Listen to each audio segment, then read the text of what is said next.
آله وصحبه ومن والاه أما بعد أعوذ بالله من الشيطان الرجيم بسم الله الرحمن الرحيم يا أيها الناس اعبدوا ربكم الذي خلقكم والذين من قبلكم لعلكم تتقون আলহামদুলিল্লাহ আমরা আকীদা ও মানহাজ কোর্সের ফার্স্ট লেভেলে বা প্রথম কোর্সের আমরা ইতিমধ্যে আকীদা সংক্রান্ত বেশ কয়েকটি বিষয় আমরা আলোচনা করেছি। ইতিমধ্যে আমরা শাহাদাতাইন নিয়ে আমাদের ক্লাস চলছে। ইসলামের প্রথম রুকন শাহাদাতাইন, যেটাকে আমাদের দেশে কালেমা বলে চালিয়ে দেওয়া হয়, এটা অত্যন্ত একটা ভুল ধারণা। শাহাদাতাইনকে কালেমা বললে তার অর্থ কোনোভাবেই প্রকাশ পায় না। এই জন্য আমরা শাহাদাতাইন বলতে বুঝিয়েছিলাম, আবার আমি বারবার রিপিট করি, আশহাদু আল্লা ইলাহা ইল্লাল্লাহ মানে তাওহীদুল ইবাদাহ, আর ওয়া আশহাদু আন্না মুহাম্মাদার রাসূলুল্লাহ তাওহীদুর রিসালাহ। অর্থ বলেছিলাম, শাহাদার 4টা মাকামাত বা মারাতিবের কথা বলেছিলাম।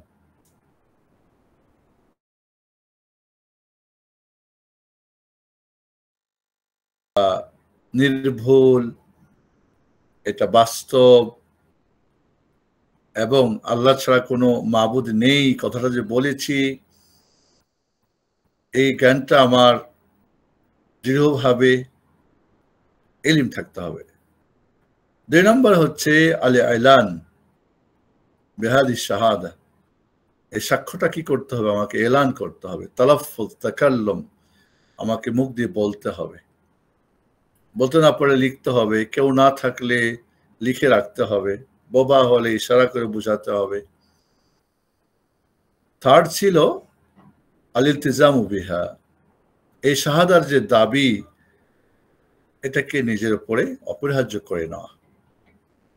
আর 4 নম্বর ছিল ওয়াদ-দাওয়াতু ইলাইহা ওয়া বিলতিজামিহা, অন্যদেরকে এই শাহাদার দাওয়াত দেওয়া, এই শাহাদার অর্থ বোঝানো, এই শাহাদার ঘোষণা করানো, এই শাহাদার দাবি পূরণ করার জন্য আহ্বান করা, আগের 3টা দাওয়াত করা। এই 4টা জিনিস যখন হবে তখনই আপনার আশহাদু বলাটা সার্থক হবে, বাস্তব হবে, সত্য হবে, না হলে সেটা মুনাফিকদের শাহাদা হয়ে যাবে।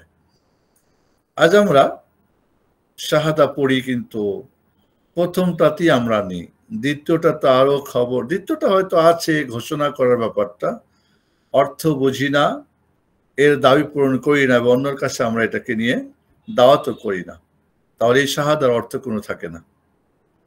এই জন্য আমাদেরকে আশহাদু যখনই বলছি, এই 4টা জিনিস আমাদের প্রতি অপরিহার্য হয়ে যাচ্ছে। এরপর আমরা আশহাদু আল্লাহ লা ইলাহা ইল্লাল্লাহ অর্থতে বলেছিলাম যে লা মা'বুদা হাক্কুন ইল্লাল্লাহ, আল্লাহ ছাড়া সত্য কোনো মাবুদ নেই। এবং এই লা ইলাহা ইল্লাল্লাহর অর্থ করতে গিয়ে বেশ কিছু দল পথভ্রষ্ট হয়েছে। যারা বলছে লা ইলাহা লা মাওজুদা ইল্লাল্লাহ, যারা বলছে লা ইলাহা লা ইমামা ইল্লাল্লাহ, যারা বলছে লা ইলাহা মানে কি লা হাকিমা ইল্লাল্লাহ, যারা বলছে লা ইলাহা ইল্লাল্লাহ মানে কি লা রাব্বা ওয়ালা খালিকা ওয়ালা কাদিরা ইল্লাল্লাহ। কেউ রুবুবিয়ত দিয়ে অর্থ করতেছে, উলুহিয়াতের অর্থটাকে রুবুবিয়ত দিয়ে করতেছে, এবং এখানেও তাদের স্বার্থ রয়েছে। আর কেউ তো ওজুদ দিয়ে সবকিছুর মধ্যে ইত্তেহাদ এবং হলুলিয়াদের দল, কেউ ইমাম বানাইছে, কেউ হাকিম বানাই দিচ্ছে। তাহলে লা ইলাহা ইল্লাল্লাহর অর্থেই বেশ কিছু দল উপদল পথভ্রষ্ট হয়ে গেছে। আমাদের মনে রাখতে হবে সত্য যে অর্থটা, ইলাহ নেই। আমাদের দেশে সাধারণত বলি আল্লাহ ছাড়া কোনো মাবুদ নেই, মানে আল্লাহ ছাড়া কত মাবুদ আছে, আল্লাহ ছাড়া সত্য মাবুদ নেই, কথাটা আমাদের মনে রাখতে হবে। মাবুদ আছে, সব বাতিল। এরপর আমরা লা ইলাহা ইল্লাল্লাহর 8টা শর্তের কথা বলেছিলাম। লা ইলাহার অর্থ জানা, এ ব্যাপারে ইয়াকিন থাকা, সন্দেহের কোনো অবকাশ যেন না থাকে। অর্থ জানা বলতে লা ইলাহা ইল্লাল্লাহ নাফি এবং ইসবাত, শিরককে, আল্লাহ ছাড়া সমস্ত ইলাহর ইবাদতকে অস্বীকার করা, বাতিলকে, এবং ইলাহুল হককে মেনে নেওয়া ইয়াকিন সহকারে, সন্দেহ যেন না থাকে, এটা কবুল করা, এটা যেন প্রত্যাখ্যান না হয়, এটাকে মহাব্বত করা যেন ঘৃণা না হয়, এর যে লা ইলাহার যে অর্থ, এটাকে ইখলাসের সাথে যাতে করে শিরক না হয়, এটার মাঝে যেন ইনকিয়াদ থাকে, আনুগত্য থাকে, এর মধ্যে কোনো মাসিয়াত, এটার জন্য কোনো পাপের সুযোগ না থাকে, নাফরমানির সুযোগ না থাকে, আল্লাহ ছাড়া যত ইলাহ বাতিল সবকে অস্বীকার করা। এই যে 8টা শর্তের কথা আমরা বলেছিলাম, এই 8টা শর্ত যতক্ষণ পর্যন্ত একজন মুমিন, একজন মুসলিম না জানবে, ততক্ষণ পর্যন্ত লা ইলাহা ইল্লাল্লাহ যে জান্নাতের চাবি, সেই কাজটা কিন্তু হবে না। দাঁত ভাঙা চাবি দিয়ে, দাঁত না থাকলে যেমন তালা খুলবে না, আবার দাঁত যদি ভেঙে যায় তবুও খুলবে না। এই শর্তগুলি দাঁত স্বরূপ। একইভাবে আশহাদু আন্না মুহাম্মাদ রাসূলুল্লাহ আমরা আজকে বলবো যে তারও এই 8টি শর্ত রয়েছে এবং তার অর্থ এবং তার দাবিগুলো। গত ক্লাসে আমরা লা ইলাহা ইল্লাল্লাহর মুক্তাদায়াত যেগুলি, দাবি যেগুলো, এটা আমরা বলতে পারি নাই, আজকে সেটা পূর্ণ করব। যখনই আপনি বলছেন আশহাদু আল্লা ইলাহা ইল্লাল্লাহ, তখন আপনার প্রতি কি বর্তাচ্ছে, কি দাবি আপনার প্রতি, এটা আমাকে বুঝতে হবে। সরি, একটু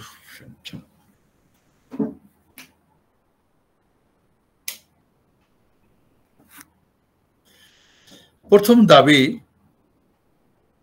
যে আপনি যখন বলছেন যে সত্য মাবুদ আল্লাহ ছাড়া কেউ নেই, তাই এই মাবুদকে জানা। ফাআলাম আন্নাহু লা ইলাহা ইল্লাল্লাহ, আল্লাহ রাব্বুল আলামিনকে জানা। এবং ইলম 2 প্রকার, একটা ইলম ফরজে আইন আর একটা ফরজে কিফায়া।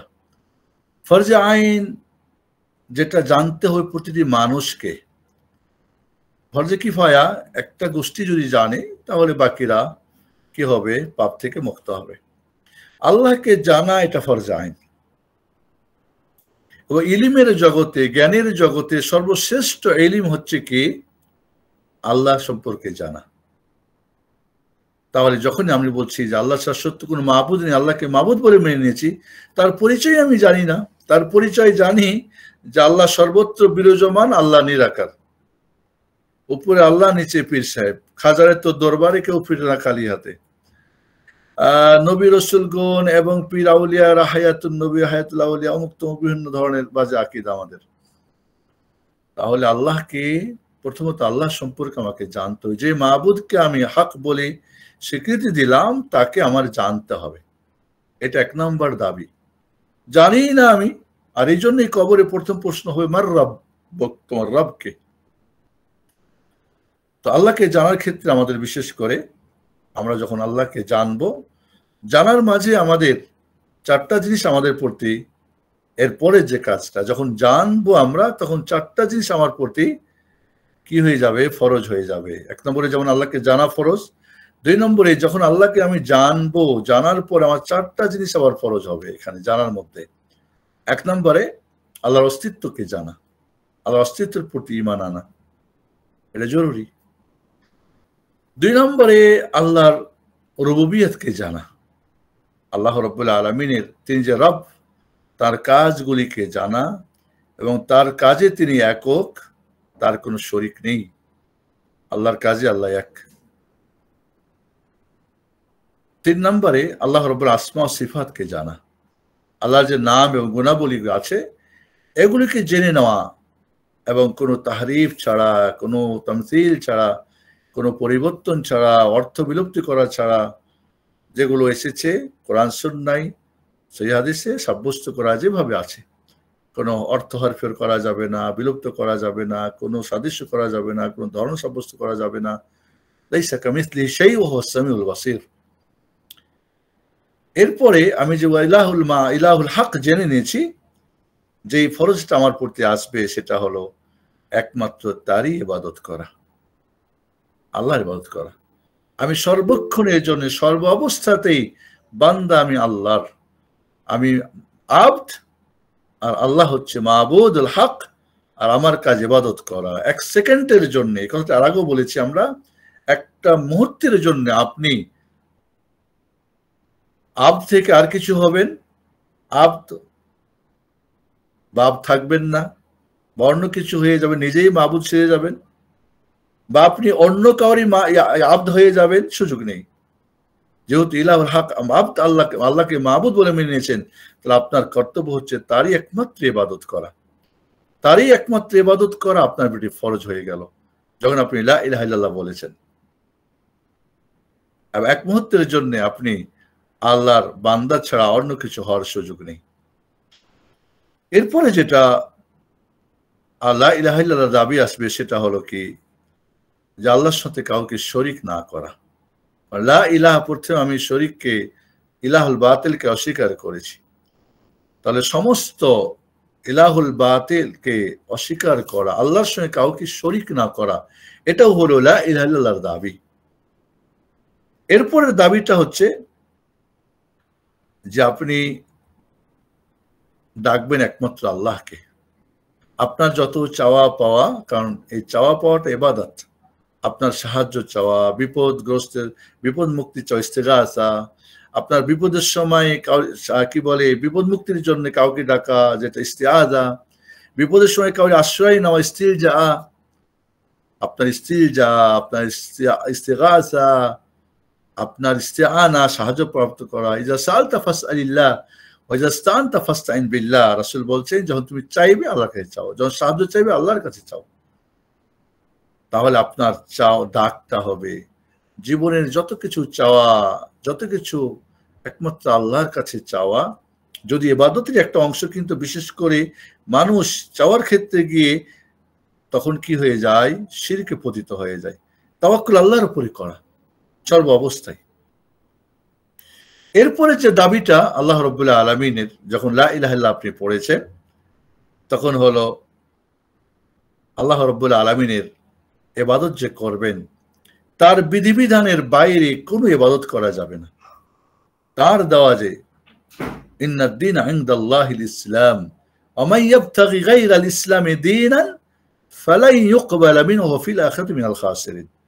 আপনি আল্লাহর যে ইবাদত করবেন, ইবাদতটা অবশ্যই আপনাকে আল্লাহর যে বিধিবিধান, যে বিধিবিধান দিয়েছেন, কোনটা ফরজ, কোনটা ওয়াজিব, কোনটা সুন্নত, মুস্তাহাব, করণীয়, বর্জনীয়, সেটা রব্বুল আলামিনের শরীয়ত অনুযায়ী করতে হবে। আপনি কোন বাপদাদার শরীয়ত, হুজুর বুজুর্গের শরীয়ত, খানকা, ইরানি, তুরানি, তেহরানি, তুর্কি, বা যে কোনো বাপদাদা বা দেশ বা কালচারের কোনো নিয়ম চলবে না। এটা শরীয়ত চলবে আল্লাহ রাব্বুল আলামিনের।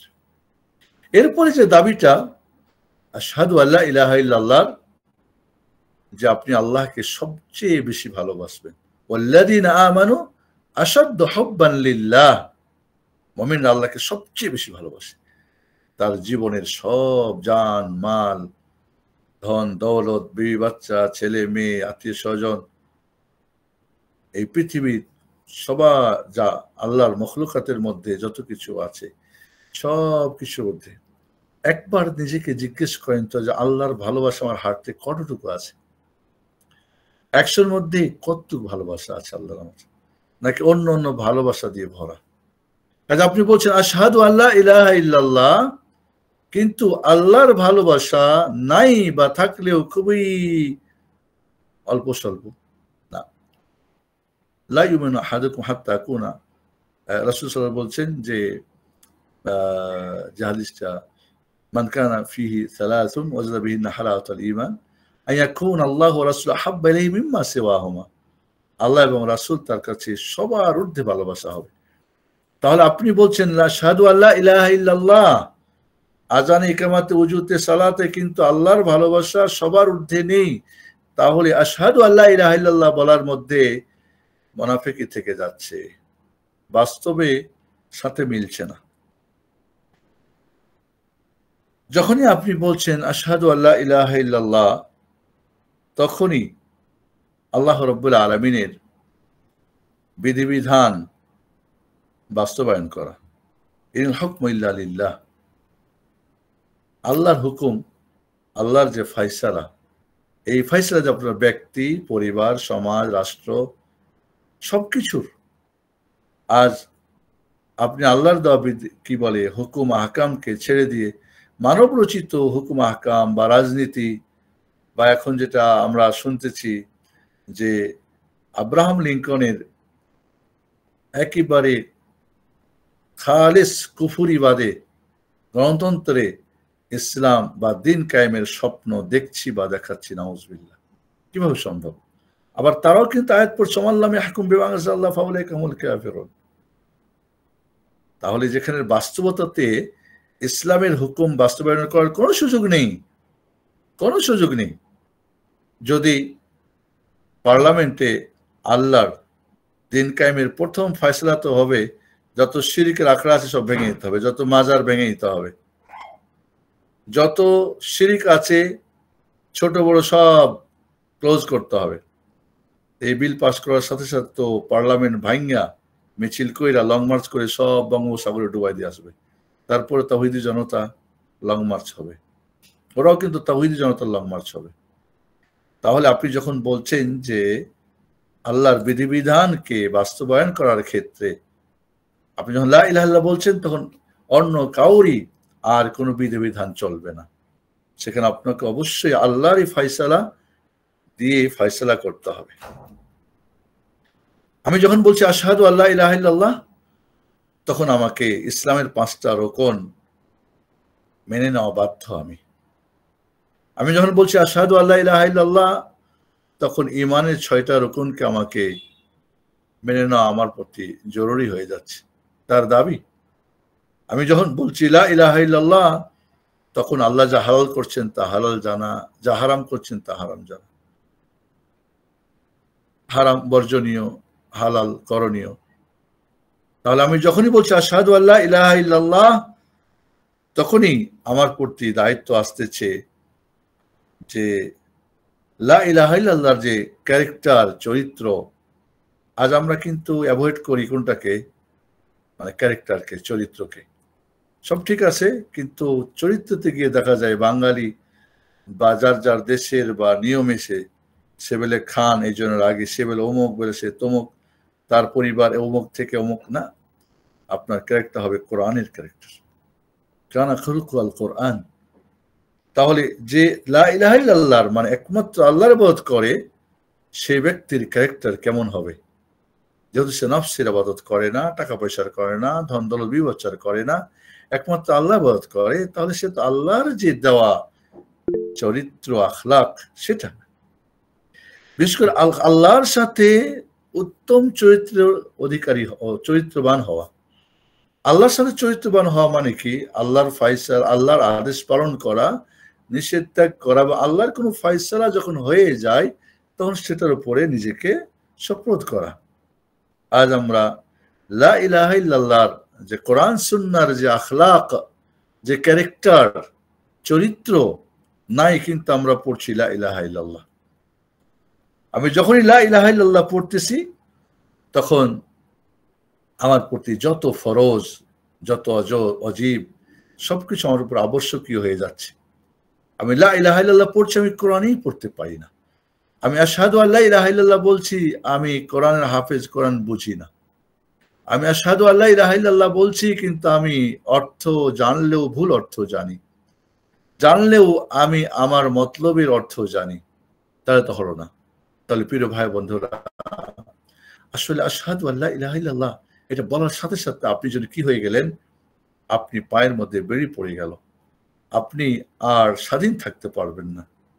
একজন মানুষ কখনোই আল্লাহর বান্দা, সে আল্লাহর বান্দার স্বাধীন কখনো হতে পারে না। সে কোনো কিছুই ভাবতে, চলতে, ফিরতে, লিখতে, পড়তে, দেখতে, শুনতে, যা কিছু করবে সবকিছু আল্লাহ রাব্বুল আলামিন আশহাদু আল্লা ইলাহা ইল্লাল্লাহ যে স্বীকৃতি দিয়েছে, এটার দাবি পূরণে করণীয় হলে করবে, বর্জন হলে বর্জন করবে। নিজের কোনো ইচ্ছা, স্বাধীনতা, নিজের কোনো ব্যক্তিত্ব, নিজের কোনো ইচ্ছা মতো কিছু করবে, তার সুযোগ নেই। আর এই আশহাদু আল্লাহ ইলাহা ইল্লাল্লাহ পড়িয়েছিলেন মুহাম্মদুর রাসূলুল্লাহ সাল্লাল্লাহু আলাইহি ওয়াসাল্লাম তার সাহাবায়ে কিরাম রাদিয়াল্লাহু আনহুকে, আবু বকর, ওমর, ওসমান, আলী। রাদিয়াল্লাহু আনহু আরো বাকি সাহাবা, তারা আশহাদু আল্লা ইলাহা পড়েছেন, ব্যাস তারা বুঝেছেন এবং সমস্ত দাবি তারা কিন্তু বাস্তবায়নে একেবারে 100% সাথে সাথে আমরা সারা জীবন আশহাদু আল্লা ইলাহা ইল্লাল্লাহ পড়ি, কিন্তু আমাদের বাস্তবতায় আশহাদু আল্লা ইলাহা ইল্লাল্লাহর দাবি পূরণে আমাদের কোনো ভূমিকা বা আমাদের কোনো প্রচেষ্টা বা আমাদের কোনো বাস্তবতা, বরং আশহাদু আল্লা ইলাহা ইল্লাল্লাহ যেন মুনাফিকের লা ইলাহা ইল্লাল্লাহ, ওয়ালা হাওলা ওয়ালা কুওয়াতা ইল্লা বিল্লাহ।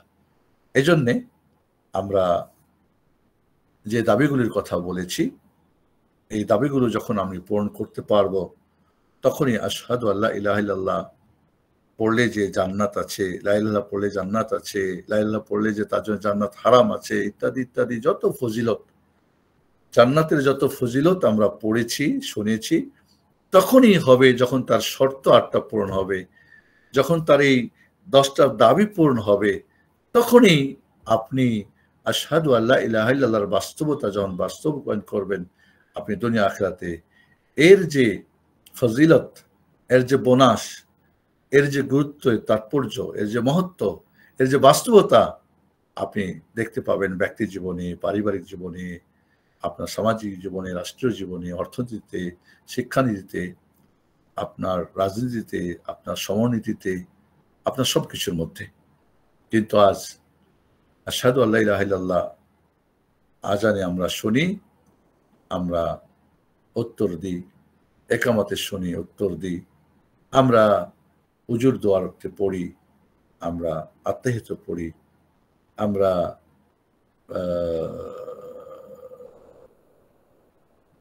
আমরা মানে আশহাদু আল্লা ইলাহা ইল্লাল্লাহ এবং সর্বশ্রেষ্ঠ দোয়া শাহাদাত, যেটা আশহাদু আল্লা ইলাহা ইল্লাল্লাহ ওয়াহদাহু লা শারীকা লাহু লাহুল মুলকু ওয়া হুয়া আলা কুল্লি শাইইন কাদির, কিন্তু আমাদের বাস্তবতা নেই।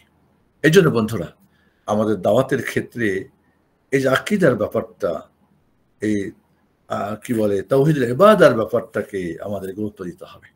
আজ অনেকে আমরা ইসলাম চর্চা করি, অনেকে অনেক বই টই লিখি, অনেক কিছুই করি, কিন্তু আমরা এই জায়গাটা মানুষকে হিট করছি না, মানুষকে করছি। এই ফাউন্ডেশনটা না গড়ে আমরা ডেকোরেশন নিয়ে ব্যস্ত আছি।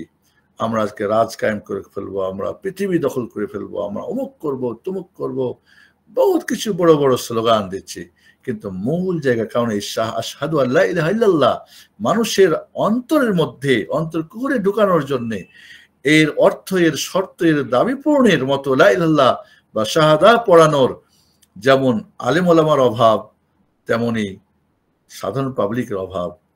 এটা বুঝা এবং বুঝানোর দুই পক্ষেরই ত্রুটি বিচ্যুতি রয়ে গেছে। আমরা শুধু মানে ফাও ফাও কিছু একটা করিতে চাই, দেখতে চাই, এটা অসম্ভব, এটা অসম্ভব। চলুন তাহলে আমরা আশহাদু আল্লা ইলাহা ইল্লাল্লাহর যে অর্থ, শাহাদার যে মাকামাত, মারাতেব এবং এর শর্ত এবং এর দাবি আমরা জানলাম। আজকে আমরা আরেকটা পাঠ, আশহাদু আন্না মুহাম্মাদুর রাসূলুল্লাহ, এটা নিয়ে আমরা কথা বলবো। চলুন।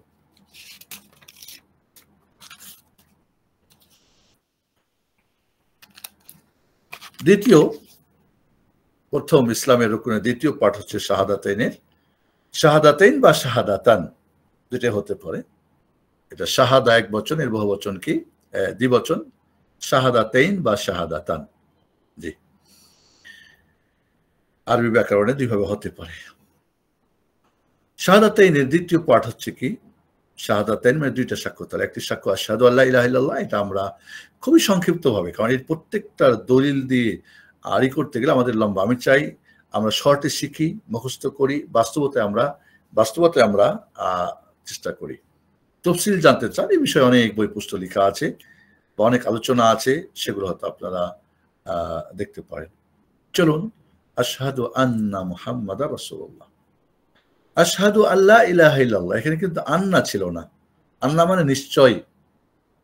তাহলে আশহাদু আল্লা ইলাহা ইল্লাল্লাহ, এখানে হাসর করা হয়েছে নাফি ও ইসবাত দিয়ে, যেটাকে তাকিদ বোঝায়, কিন্তু মুহাম্মদ এর সাক্ষ্যের উপর আন্না ব্যবহার করা হয়েছে, মানে কি নিশ্চয়ই আমি সাক্ষ্য দিচ্ছি মুহাম্মদ আল্লাহর রাসূল। কোন কোন বর্ণে আব্দ আছে, বান্দার কথা আছে।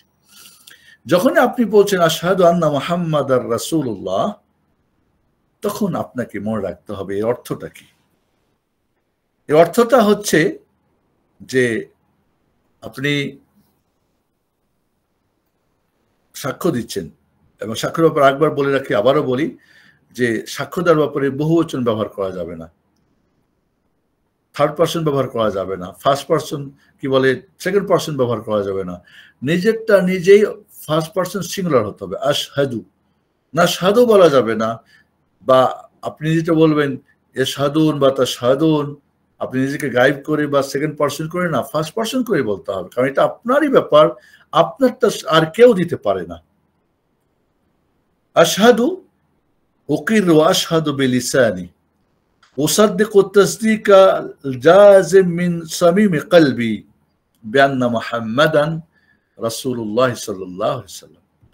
আমি আমার জবান দিয়ে আমি সাক্ষ্য দিচ্ছি, আমি স্বীকৃতি দিচ্ছি এবং দৃঢ়ভাবে সত্যায়ন করছি আমার অন্তঃস্থল থেকে যে নিশ্চয় মুহাম্মদ সাল্লাল্লাহু আলাইহি ওয়াসাল্লাম আল্লাহর রাসূল।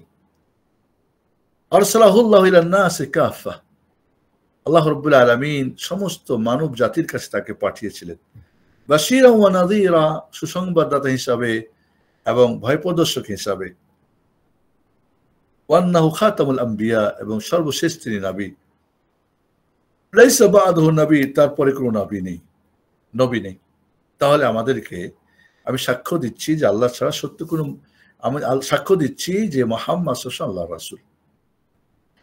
এই সাক্ষ্যটা আমরা অনেক সময় আশহাদু আন্না মুহাম্মাদ রাসূলুল্লাহ বা সাল্লাল্লাহু আলাইহি ওয়াসাল্লাম পড়তে আমরা চোখে মুখে এটাই আমরা করে থাকি।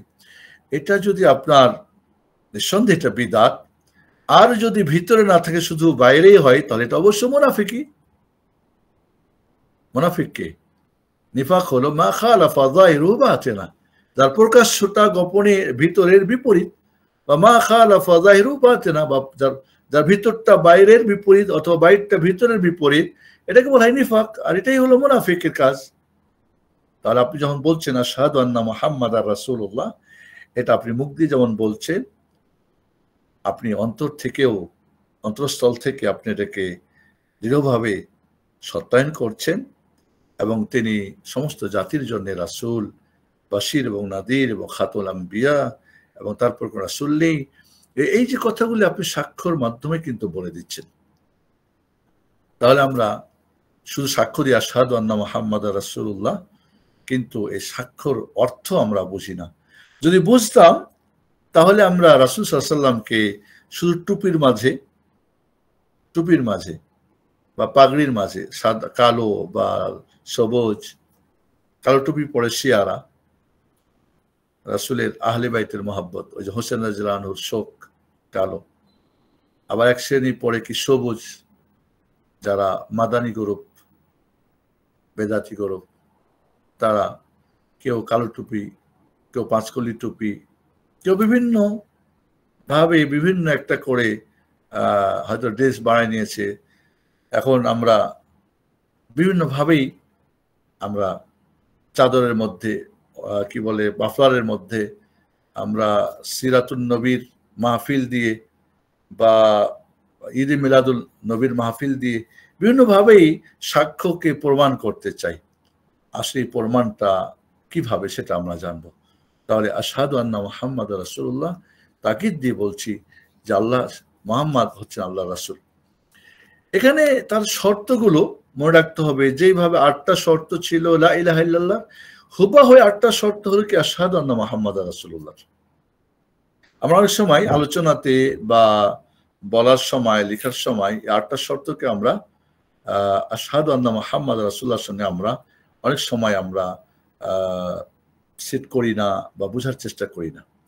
মনে রাখতে হবে হুবহু 8টা শর্ত আশহাদু আন্না মুহাম্মাদার রাসূলুল্লাহর মধ্যে। চলুন তাহলে আমরা এই 8টা শর্ত এখানে কিভাবে আমরা বুঝি। আশহাদু আন্না মুহাম্মাদান, আমি সাক্ষ্য দিচ্ছি নিশ্চয়ই মুহাম্মদ। মুহাম্মদ পৃথিবীতে অনেক রয়েছে, লক্ষ কোটি মুহাম্মদ, কিন্তু রাসূলুল্লাহ কিন্তু একজনই। মুহাম্মদ যখন বলছি সারা পৃথিবীর মুহাম্মদ চলে আসতেছে, ঠিক আছে, কিন্তু যখন রাসূলুল্লাহ বলছি তখন কিন্তু মুহাম্মদ ইবনে আব্দুল্লাহ ইবনে আব্দুল মুত্তালিব আল কুরাশি আল হাসিমি আল আরবি ছাড়া, আল নবীল উম্মি ছাড়া কিন্তু আর কেউ না। সব মোহাম্মদ বাদ, সব মোহাম্মদ বাদ হয়ে যাচ্ছে। তাহলে এখানে যে আমরা আশহাদু আন্না মুহাম্মাদ আর রাসূলুল্লাহ বলছি, এই যে ইলমটা, এই জ্ঞানটা আমার থাকতে হবে যে যখনই মুহাম্মদকে রাসূল বলে মেনে নিচ্ছি, তখন অন্য অন্য যত নবীর রিসালাত, সব রিসালাত বাদ হয়ে যাচ্ছে। অন্য অন্য তরিকা মরিকা যত আছে, নকশবন্দি, চিশতি, তাহেরি, কাদেরি, আর ফুরফুরি, আর জায়েদি, আর শি, আর রাফিজি, আর মুরজি, আর আশারি, আর যত আছে সমস্ত বাদ। কারণ আমি মুহাম্মদ ছাড়া আর কাউকে রাসূল মানি না আলাইহিস সালাতু ওয়াস সালাম। কিন্তু আজকে আমরা মুখে অন্যকে রাসূল না মানলেও, মুহাম্মদকে রাসূল বলে মানলেও বাস্তবতা আমাদের আরো অনেক মুহাম্মদকে আমরা রাসূলের জায়গায় রেখে দিয়েছি। যেমন আল্লাহর উলুহিয়াতে কেউ শরীক না, সমস্ত বাতিল ইলাহকে আমি অস্বীকার করছি। আশহাদু আন্না মুহাম্মাদ রাসূলুল্লাহ বলে আমি যত রাসূলের রিসালাতের মধ্যে শিরিক, যেটা কি হয়েছে, অংশীদার সাব্যস্ত হয়েছে বিদআত নামে, সবকিছু আমি অস্বীকার করছি। তাহলে আমি এখানে কিন্তু আশহাদু আন্না মুহাম্মাদ রাসূলুল্লাহ বলে, যেমন ওইখানে আমি শিরিককে অস্বীকার করে তাওহীদকে মেনে নিয়েছিলাম, এখানে আমি মুহাম্মদকে রাসূল মেনে নিয়ে আর যত মুহাম্মদ আছে সমস্ত মুহাম্মদকে আমি তার রিসালাতে যারা শরীক করেছে বা করছে, নিজেরা করেছে বা করিয়েছে, সমস্ত পীর বুজুর্গ আর যত তরিকত মরিকত হরিকত তরিফতের সবকে আমরা অস্বীকার করছি, সবকে আমরা অমান্য করছি। এই অর্থটা কিন্তু আমরা বুঝতে হবে। এরপরে কি ইয়াকিন, আপনি যখন আশহাদু আন্না মুহাম্মাদ রাসূলুল্লাহ বলছেন, মুহাম্মদকে আল্লাহ রাসূল বলে মেনে নিচ্ছেন, তখন এখানে ইয়াকিন সহকারে কোনো সন্দেহের অবকাশ নেই যে হ্যাঁ, তিনিই মুহাম্মদ সাল্লাল্লাহু আলাইহি ওয়াসাল্লাম মাত্র রাসূল, আর কেউ রাসালাতের জায়গায় আর কেউ নেই, আমার আর কেউ শরীক হয় না। ইয়াকিন সহকারে দৃঢ়তার সাথে এখানে আর কেউ আমার রাসূল হতে পারে, আর কেউ আল্লাহর পক্ষ থেকে রেসালাতের দায়িত্ব নিয়ে আসতে পারে, আর কেউ ভিন্নভাবে তার রেসালাত ছাড়া অন্য কোনো রেসালাত আমাকে দিতে পারে, আমি এখানে কোনো সন্দেহ করি না। ৩, ইখলাসের সাথে। ইখলাস, যেমন আল্লাহর ইবাদতে ইখলাস কি? আল্লাহর ইবাদতে ইখলাস হচ্ছে তার কোনো শরীক নেই। রাসূলের রেসালাতের ইখলাস কি? তার রেসালাতে কোনো শরীক নেই, রেসালাতের মাত্র একমাত্র তিনি। তাহলে আমরা যদি রাসূলের রেসালাত আর কাউকে শরীক করি, যেটাকে বিদআত বলি আমরা, তাহলে ইখলাস থাকলো না। একনিষ্ঠ, ইখলাস মানে একনিষ্ঠ, এককভাবে। তাহলে মুহাম্মদকে এককভাবে আলাইহিস সালাতু ওয়াস সালাম রাসূল মানলে এখানে আর কোনো মুহাম্মদের চিন্তা ভাবনা গবেষণা ফতোয়া মাসলা মাসাইল মুহাম্মদ সাল্লাল্লাহু আলাইহি ওয়াসাল্লামের বিপরীত হলেও আমরা মানি, মাযহাবের দোহাই দিয়ে, তরিকতের দোহাই দিয়ে, ফিরকার দোহাই দিয়ে, বিভিন্নভাবে যুগোপযোগী আমরা রাজনীতির নামে, অর্থনীতির নামে সবকিছু। অর্থনীতিতে 1/3 কম হলেও সুদ চলবে, মাসরি বা মিশরিয়ান ইজিপশিয়ান মুফতিদের ফতোয়া। 1/3, 100-র মধ্যে যদি 3 ভাগের 1 ভাগ হয়, 1 ভাগের কম হয় তো চলবে। তা আমরা যদি 33% নিই তবু কিন্তু 1/3 কম হয়ে গেল, কারণ 1 বাকি আছে এখন। 33% পর্যন্ত সুদ খাওয়া যায়, সমস্যা নেই, নাউজুবিল্লাহ। এবং এই ফতোয়ার ভিত্তিতে বহু ইসলামিক ব্যাংক প্রতিষ্ঠিত হয়েছে। রাজনীতির ক্ষেত্রে বলবেন যে এখন যেহেতু গণতন্ত্রের যুগ, অতএব গণতন্ত্রের মাধ্যমে দিন কায়েম করতে হবে, অন্য কোনো উপায় নেই। তাহলে কি আপনি মুহাম্মদুর রাসূলুল্লাহ সাল্লাল্লাহু আলাইহি ওয়াসাল্লামকে রাসূল বলে মানলেন, নাকি ওইখানে আরো আপনার হুজুরদের, আপনার নেতা খেতার, আপনার আরো বুজুর্গদেরকে বা আলেম ওলামাকে, মুফতিকে আপনি ওইখানে যোগ করে দিলেন? তাহলে আপনার ইখলাস কোথায় থাকলো? রেসালাতের যে একনিষ্ঠ এককভাবে মুহাম্মদ সাল্লাল্লাহু আলাইহি ওয়াসাল্লামের রেসালাত, আর কারো রেসালাত চলবে না, আপনার এখানে এটা হলো না। অতএব আশহাদু আন্না মুহাম্মাদ রাসূলুল্লাহ আপনার কি হয়ে গেল? ভেঙে গেল, ভেঙে গেল, দাঁত আপনি ভেঙে ফেললেন। 4 নম্বর আসিদক, সত্য, মিথ্যার বিপরীত। সত্য মানে কি? বাস্তবতাই।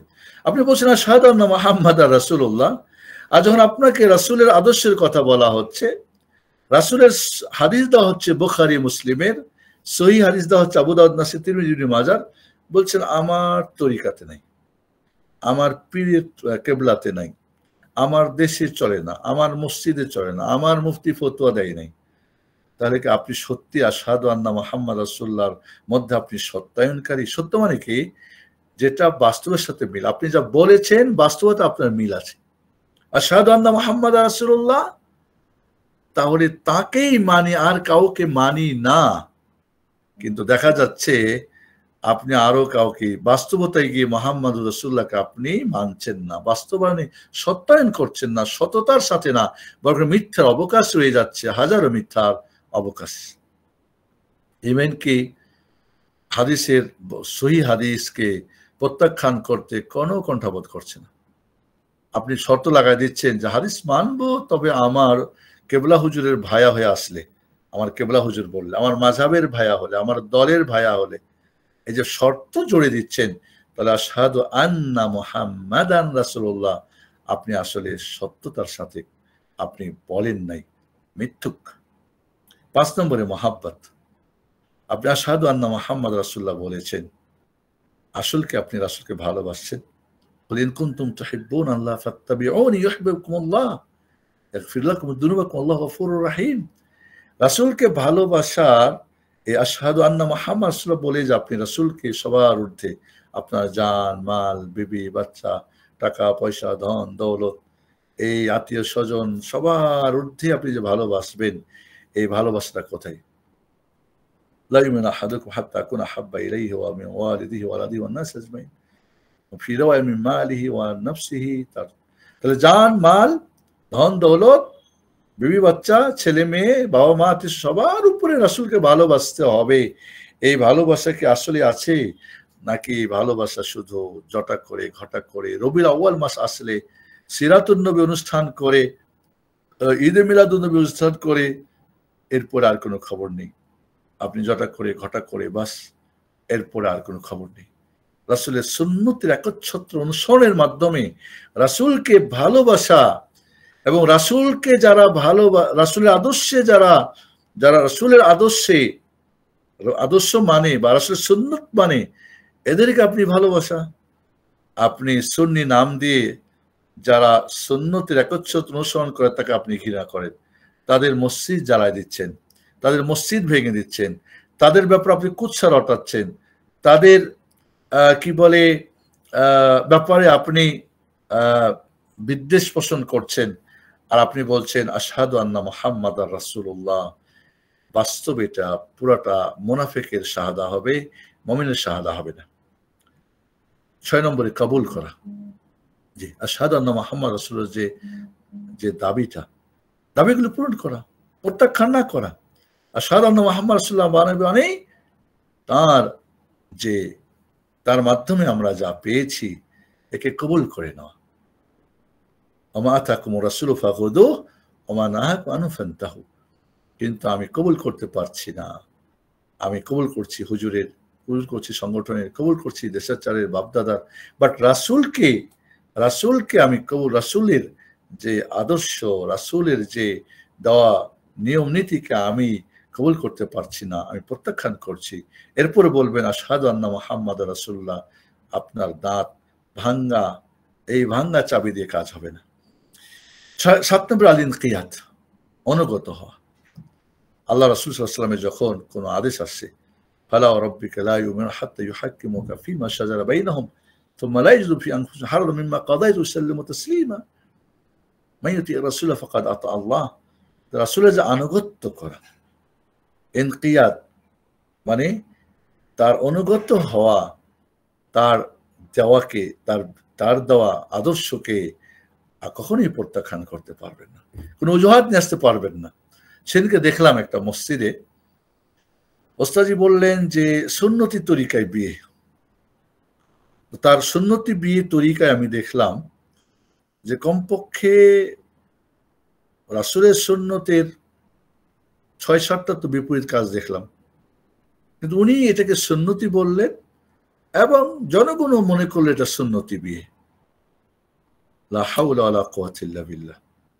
তাহলে কোথায় রাসূলের আদর্শকে আপনি করলেন, আনুগত্য করলেন, আপনি অনুকরণ করলেন, বরং তার নিয়ম নীতিকে আপনি কি করলেন? পরিহার করে, পরিত্যাগ করে আপনি বলছেন আশহাদু আন্না মুহাম্মাদার রাসূলুল্লাহ।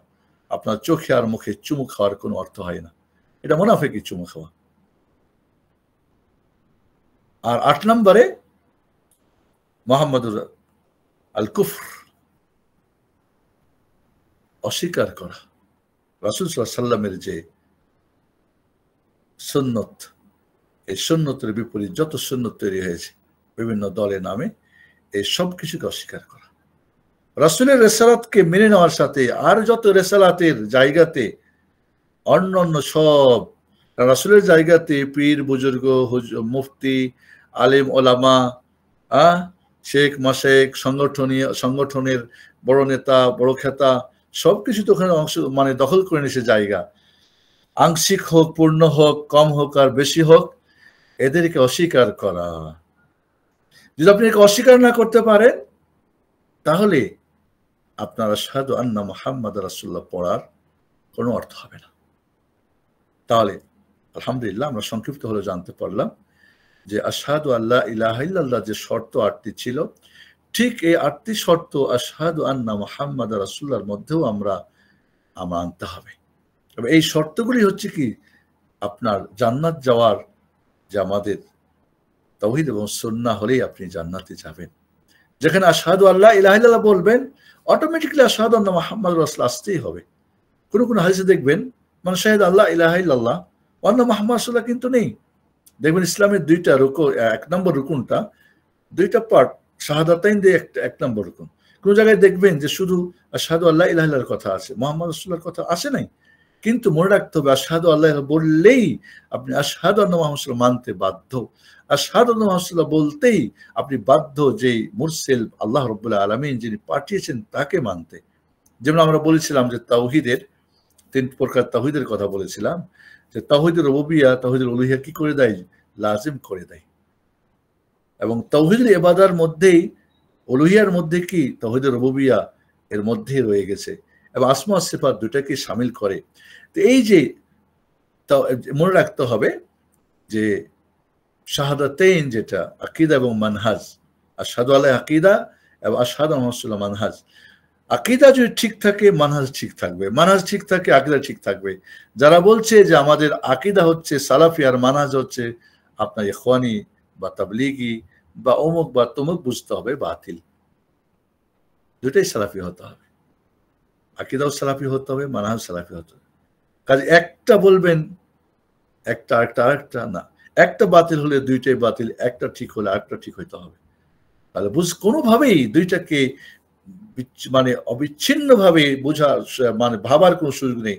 দুইটা একটার সাথে কি আমাদেরকে মনে রাখতে হবে যে দুইটা একটা একটার সাথে কি অতপ্রত জড়িত, একটা একটাকে লাজিম করে দেয়, জরুরি করে দেয়। আমরা আজকে শাহাদাত আন্না মুহাম্মাদ রাসূলুল্লাহ যে দাবিগুলো, সেটা আমরা বলবো। দাবিগুলো আমরা একটু বলি। এখানে বেশ কিছু প্রায় 10টা দাবি রয়েছে। এই দাবিগুলো আমরা একটু বলবো। যে আপনি যখন বলছেন আশহাদু আল্লাহ ইলাহা ইল্লাল্লাহ বলতে, যেমন আপনার প্রতি বেশ কিছু দাবি চলে এসেছিল যেটা আপনি পূর্ণ করতে হবে। এবার আশহাদু আন্না মুহাম্মাদ রাসূলুল্লাহ যখন আমরা বলবো, তখনও কিন্তু আমাদের বেশ কিছু দাবি আমাদের প্রতি চলে আসবে। মুক্তাজাত শাহাদাতু আন্না মুহাম্মাদ রাসূলুল্লাহ, এই জিনিসগুলি আমাদের কি আসবে, চলে আসবে। সেক্ষেত্রে আমাদের আমরা এখানে সেটা একটু সংক্ষিপ্ত বলবো। যখন আপনি বলছেন যে আশহাদু আন্না মুহাম্মাদার রাসূলুল্লাহ, তখন আপনার প্রতি যে দাবিগুলো আসবে, সেই দাবিগুলো হলো যে ১ নম্বর দাবি আপনার প্রতি যেটা আসবে সেটা হলো যে নবীর প্রতি আপনার আল ঈমানুল জাযিম, আল ঈমান আল জাযিম বিন নবী আলাইহিস সালাতু ওয়াস সালাম ওয়াল ইতিরাফু বিরিসালাতি। নবীর প্রতি ঈমান আনা, তিনি আল্লাহ রাসূল, তিনি খাতামুল আম্বিয়া রাসূল, তিনি সমস্ত মানুষের কাছে রাসূল হিসেবে, এবং তার রিসালাতকে স্বীকৃতি দেওয়া, মেনে নেওয়া। আপনি আশহাদু আন্না মুহাম্মাদ রাসূলুল্লাহ বলছেন মুখে, কিন্তু বাস্তবতায় তাকে নবী হিসেবে আপনি মানছেন না, এই মানার মধ্যে আপনার নড়বড় আছে, তার রিসালাতকে আপনি স্বীকৃতি দিচ্ছেন না। ইয়া আইয়ুহাল্লাযীনা আমানু আমিনু বিল্লাহি ওয়া রাসূলিহি, সূরা নিসার 136 নম্বর আয়াত আল্লাহ বলছেন, হে মুমিনরা তোমরা আল্লাহর প্রতি ও রাসূলের প্রতি ঈমান আনো। তাহলে আল্লাহর রাসূলের প্রতি ঈমান আনার প্রতি জরুরি, তার রিসালাতের প্রতি ঈমান আনা জরুরি যখন আপনি আশহাদু আন্না মুহাম্মাদ রাসূলুল্লাহ পড়ছেন। 2 নম্বরে দাবি হচ্ছে যে রাসূল সাল্লাল্লাহু আলাইহি ওয়াসাল্লামকে পরিপূর্ণভাবে তার আনুগত্যকে স্বীকার করে নেওয়া, তার আনুগত্য করা, তার একচ্ছত্র অনুকরণ করা। মাইয়ুত এ রাসূল ফাকাদ আতা আল্লাহ, সূরা নিসার 80 নম্বর আয়াতে আল্লাহ বলছেন যে আল্লাহ রাসূলের আতায়াত করলো, আনুগত্য করলো, সে আল্লাহ আনুগত্য করলো। এর বিপরীত কিন্তু নাই যে মান আতা আল্লাহ ফাকাদ আতা রাসূল, যে আল্লাহ আনুগত্য করলো সে রাসূলের করলো না। রাসূলের যে আনুগত্য, একদল বের হয়েছে যে হাদিস মানে না, হাদিস মানে না। তাহলে হাদিস যখন মানো না, তাজান থেকে আশহাদু আন্না মুহাম্মাদ রাসূলুল্লাহ উঠে দাও। হাদিস যখন মানো না, তখন তোমরা কি বলে তোমাদের বিয়ে শাদী কিভাবে হবে, মৃত্যুর পরে দাফন কাফন সহায় দিবে কুশের মিল্লাতের উপরে। তাহলে রাসূল সাল্লাল্লাহু আলাইহি ওয়াসাল্লামের আনুগত্য পরিপূর্ণ, তার আনুগত্য করা জীবনে এ টু জেড সবকিছুতে। আল্লাহ তাআলা বলেন, কুল ইন কুনতুম তুহিব্বুনা আল্লাহ ফাত্তাবিউনি ইউহিব্বুকুমুল্লাহ ওয়া ইয়াগফির লাকুম যুনুবাকুম আল্লাহু গফুরুর রাহিম। কুল আতিউল্লাহ ওয়ার রাসূল ফাইন তাওয়াল্লাউ ফাইন্নাল্লাহা লা ইউহিব্বুল কাফিরিন। কুল আতিউল্লাহ ওয়ার রাসূল, তোমরা আল্লাহর আনুগত্য করো, রাসূল বলে দিন আল্লাহর করো, রাসূলের করো। ফাইন তাওয়াল্লাউ, যদি তোমরা মুখ ফিরিয়ে নাও, ফাইন্নাল্লাহা লা ইউহিব্বুল কাফিরিন, আল্লাহ কাফেরদেরকে ভালোবাসেন না। সূরা আল ইমরানের 31 এবং 32 নম্বর আয়াত। এভাবে 3 নম্বর যে দাবিটা, সেটা হলো যে আল্লাহর নবী আলাইহিস সালাম যে সমস্ত খবর দিয়েছেন অতীতের ভবিষ্যতের, যে গায়বী বিষয়গুলি আমাদেরকে জানিয়েছে, ঈমানের যে মৌলিক বিষয়গুলি আমাদের ঈমান আনতে হবে যে রাসূল যা কিছু খবর দিয়েছেন সব সত্য। অতীতের বিভিন্ন নবী রাসূলদের, জাতির বিভিন্ন ঘটনা এবং ভবিষ্যতে কিয়ামতের বিভিন্ন আলামতের কথা, পরকালের কথা, এগুলিকে আমাদের বিশ্বাস করতে হবে। এটাকে আপনাকে বাস্তবায়ন মানে সত্যতা সত্য বলে মেনে নিতে হবে। রাসূলের কোনো খবর আপনি বলবেন সায়েন্স বিরোধী, আপনি বলবেন বিবেক বিরোধী, আপনি বলতে কেমনে হয়। সুলাইমান আলাইহিস সালাম তিনি এক রাত্রে তার 1000 স্ত্রী বা দাসীর সাথে তিনি মিলন করেছেন, কয়টা তো অবাস্তব, কেমনে হয়, কত মিনিট কি। তাহলে কি আপনার ঈমান ঠিক আছে? তাহলে কি আন্না মুহাম্মদ রাসূলুল্লাহ ঠিক থাকবে? কখনোই থাকবে না। আছে সম্ভব, আল্লাহ রাব্বুল আলামিনের দ্বারা সবই সম্ভব। তিনি তার রাসূলকে মুজিজা হিসেবে দিতে পারেন, কারণ সুলাইমান আলাইহিস সালাম আল্লাহর রাসূল ছিলেন, বাদশা ছিলেন। তাহলে আপনি সমস্ত খবরকে বিশ্বাস করা। ওয়ান নাজমি ইযা হাওয়া মা দাল্লা সাহিবুকুম ওয়া মা গাওয়া ওয়া মা ইয়ানতিকু আনিল হাওয়া ইন হুয়া ইল্লা ওয়াহয়ুহা, কারণ তিনি ওহী ছাড়া কোনো কথা বলতেন না। এটা মনে রাখতে হবে। তিলকা মিন আমবাইল গায়বি নুহিহা ইলাইক মা কুনতা তা'লামুহা আনতা ওয়ালা কওমুক মিন ক্বাবল হাযা ফাসবির ইন্নাল আকিবাতুল মুত্তাকিন। তাহলে যে সমস্ত গায়বের কথা রাসূল বলেছেন ওহীর মাধ্যমে, সেগুলি অতীতের বা ভবিষ্যৎ সম্পর্কে আমাকে কি করতে হবে? এর প্রতি আমাকে বিশ্বাস করতে হবে। না হলে আশহাদু আন্না মুহাম্মাদ রাসূলুল্লাহ বলাটা কি টিকবে না। এইভাবে 4 নম্বরে যেটা হলো যে আমাদের প্রতিটি কাজে কথায় রাসূলের কি করতে হবে? একচ্ছত্র অনুসরণ করতে হবে। কুল ইন কুনতুম তুহিব্বুনা আল্লাহ ফাত্তাবিউনি ইউহিব্বুকুমুল্লাহ ওয়া আকিমুস সালাতা ওয়া আতুজ যাকাতা ওয়া আতিউর রাসূলা লাআল্লাকুম তুরহামুন। রাসূলকে আমাদের তার অনুকরণ আমাদের কথায় কাজে মানতে হবে। এভাবে আল্লাহ নবী বললেন যে সল্লু কামা রাআইতুমুনি উসাল্লি, আমাকে যেভাবে তোমরা সালাত আদা করতে দেখছো ঠিক ওইভাবেই তোমরা সালাত আদায় করো। তাহলে আমরা এখন সালাত কিভাবে আদা করছি, আমরা সিয়াম কিভাবে পালন করছি, দাওয়াত তাবলীগ কিভাবে করছি, জিকির আজকার কিভাবে করছি, আমরা অনেক কিছুর মধ্যেই আমরা রাসূলকে অনুসরণ করছি না। বিভিন্ন তরিকা, বিভিন্ন মত পথের আমরা অনুসরণ করছি। তাহলে এখানে কি রাসূলকে আসলে মানা হলো? আশহাদু আন্না মুহাম্মাদ রাসূলুল্লাহ কি টিকলো? কখনোই টিকলো না, কখনোই টিকলো না। তাহলে আমরা মুখে বললে হবে না, আমল দিয়ে আমাদের প্রমাণ করতে হবে। তাহলে রাসূলুল্লাহ সাল্লাল্লাহু আলাইহি ওয়াসাল্লাম হজ সম্পর্কে বলছেন, লা তাখুযু মানাসিকাকুম লা তাখুযু আন্নি মানাসিকাকুম, হজকে তোমরা আমার কাছ থেকে শিক্ষা নাও। এখন আমরা দেখছি হজটাকে যার যার হুজুর যার যার তরিকায় হজের নিয়ম দিচ্ছে। সরি, একটু আমি যখন আমি বলছি আশহাদু আন্না মুহাম্মাদ রাসূলুল্লাহ, তখন আমার প্রতি দাবি চলে আসতেছে রাসূল সাল্লাল্লাহু আলাইহি ওয়াসাল্লাম যা কিছু না করেছেন, নিষেধ করেছেন, যেগুলি ব্যাপার আমাদেরকে সাবধান করেছেন তা বর্জন করা। আমা আতাকুমুর রাসূলু ফাখুযু ওয়া মা নাহাকুম আনহু ফান্তাহু, রাসূল যা তোমাদের দেয় তা গ্রহণ করো, আর যা নিষেধ করে তা কি করো? ত্যাগ করো। ওয়া মা ইউশাকিকির রাসূল মিন বা'দি মা তাবাyyana লাহুল হুদা ওয়া ইয়াত্তাবি গায়রা সাবিলিল মুমিনিন নুওয়াল্লিহি মা তাওয়াল্লা ওয়া নুসলিহি জাহান্নাম ওয়া সাআত মাসীরা। সূরা নিসা ১১৫ নম্বরে আল্লাহ বলছেন যে রাসূলের বিপরীত চলে হেদায়েত স্পষ্ট হওয়ার পরে, এবং মুমিনদের রাস্তার বিপরীত রাস্তা চলে। মুমিনরা বলতে এখানে কাকে বোঝানো হয়েছে? সাহাবায়ে কেরামদের, সালাফে সালিহিন সাহাবায়ে কেরামদের। নুওয়াল্লিহি মা তাওয়াল্লা, ও যেদিকে ফিরেছে সেদিকেই তাকে ফিরিয়ে দেওয়া হবে। নুসলিহি জাহান্নাম, এবং তার জন্য তাকে জাহান্নামে কি করা হবে? তাকে নিক্ষেপ করা হবে। সাআত মাসীরা, এবং তার কতই জঘন্য তার শেষ স্থান হবে, তার প্রত্যাবর্তন স্থান হবে। ফালিয়াহযারিল্লাযিনা ইউখালিফুনা আন আমরিহি ফালিয়াহযারিল্লাযিনা ইউখালিফুনা আন আমরিহি আন তুসিবাহুম ফিতনাহ আও ইউসিবাহুম আযাবুন আলীম। সূরা নূরের 63 নম্বর আয়াতে আল্লাহ বলছেন, যারা রাসূলের নির্দেশের বিপরীত চলে তাদেরকে ভয় প্রদর্শন করুন, তাদেরকে ভয় দেখান, তাদেরকে কঠিন ফিতনা তাদেরকে স্পর্শ করবে, অথবা কঠিন শাস্তিদায়ক আযাব তাদেরকে গ্রেফতার করবে। তাহলে এই যে রাসূল সাল্লাল্লাহু আলাইহি ওয়াসাল্লামকে তার নিষেধ থেকে আমাদেরকে বিরত রাখতে হবে। ৬ নম্বর, সমস্ত মানুষ, সমস্ত যত কিছু আছে সবার, সেটা সাহাবী হোক, তাবি হোক, তাবি হোক, ইমাম হোক, অলি বুজুর্গ হোক, আর যতই বড় মুফতি আর কি বলে ইমাম আর খাতিব যেই হোক না কেন, কারো কোনো কথাকে রাসূলের কথা পরে প্রাধান্য দেওয়া যাবে না। রাসূলের কথাকে, রাসূলের কাজকে কি করতে হবে? প্রাধান্য দিতে হবে সবার উপরে। ইয়া আইয়ুহা রাসূল ইয়া আইয়ুহাল্লাযিনা আমানু লা তুকাদ্দিমু বাইনা ইয়াদাইল্লাহি ওয়া রাসূলিহি ওয়াত্তাকুল্লাহা ইন্নাল্লাহা সামিউন আলীম। সূরা হুজুরাত ১ নম্বর আয়াত।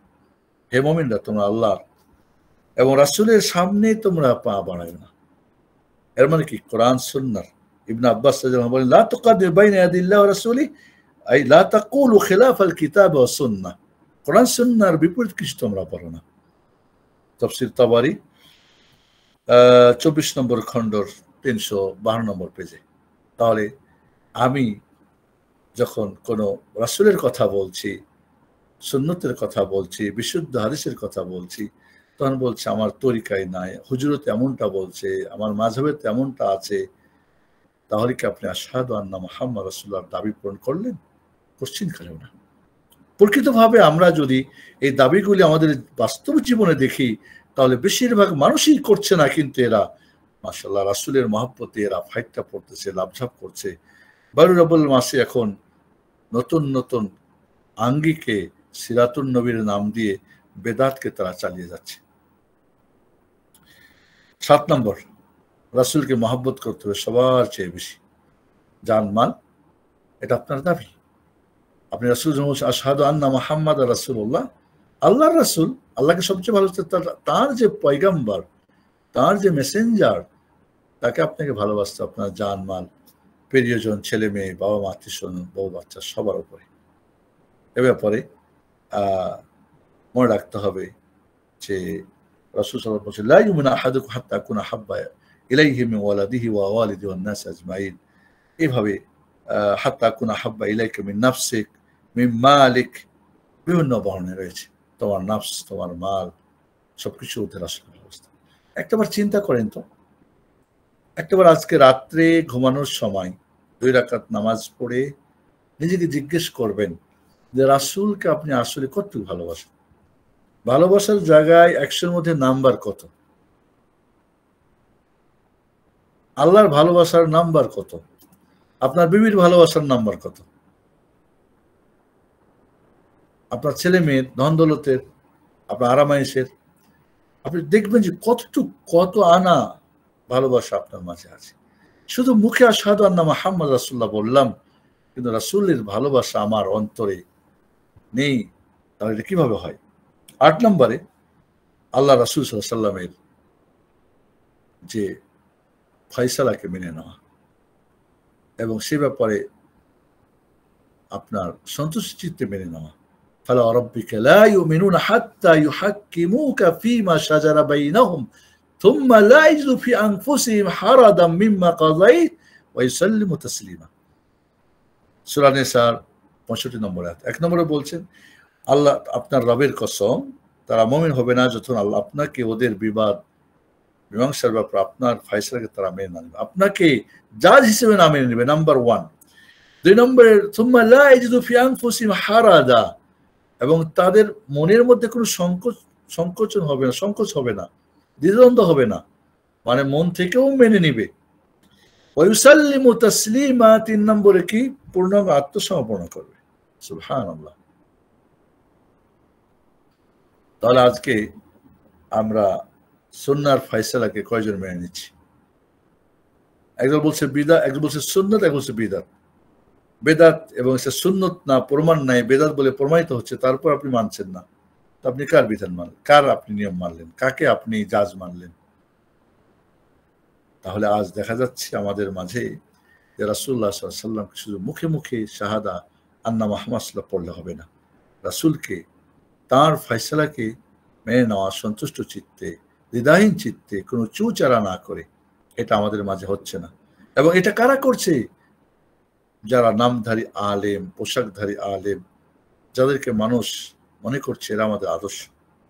৯ নম্বরে ইত্তিখাদুন নবী আলাইহিস সালাম কুদওয়াতুল হাসানাহ, আপনার জীবন আদর্শ হিসাবে মুহাম্মদুর রাসূলুল্লাহ সাল্লাল্লাহু আলাইহি ওয়াসাল্লামকে মেনে নেওয়া। আপনার মডেল কে হবে? মুহাম্মদুর রাসূলুল্লাহ সাল্লাল্লাহু আলাইহি ওয়াসাল্লাম, আর কেউ মডেল হবে না। আপনার ইবাদতে, আপনার মুআমালাতে, আপনার আকীদাতে, আপনার কি বলে জুহুদে, আপনার জীবনের একটু যে সব জায়গাতে আপনাকে মানতে হবে। কোথায়? আজকে আমরা অনেকেই দেখি দাড়িওয়ালা, টুপিওয়ালা, পাঞ্জাবিওয়ালা বা ধর্মীয় বা অনেকেই, কিন্তু দেখা যায় আদর্শের ক্ষেত্রে মুহাম্মদ সাল্লাল্লাহু আলাইহি ওয়াসাল্লামকে মানে না, বরং তার নেতা, তার পীর, তার বুজুর্গ, তার মাযহাবের কেন্দ্রীয় যিনি, তাকেই মনে করতেছেন যে উনি ঠিক আছে। না, আপনাকে অবশ্যই মুহাম্মদুর রাসূলুল্লাহ সাল্লাল্লাহু আলাইহি ওয়াসাল্লামকে আপনার উত্তম মডেল হিসেবে, এ টু জেড জীবনের সব, আপনি এক গ্লাস পানি পান করবেন, দুধ পান করবেন, আপনি টয়লেটে যাবেন, আপনি যা কিছু করবেন, আপনার জীবনের সবকিছুতেই আদর্শ হবেন।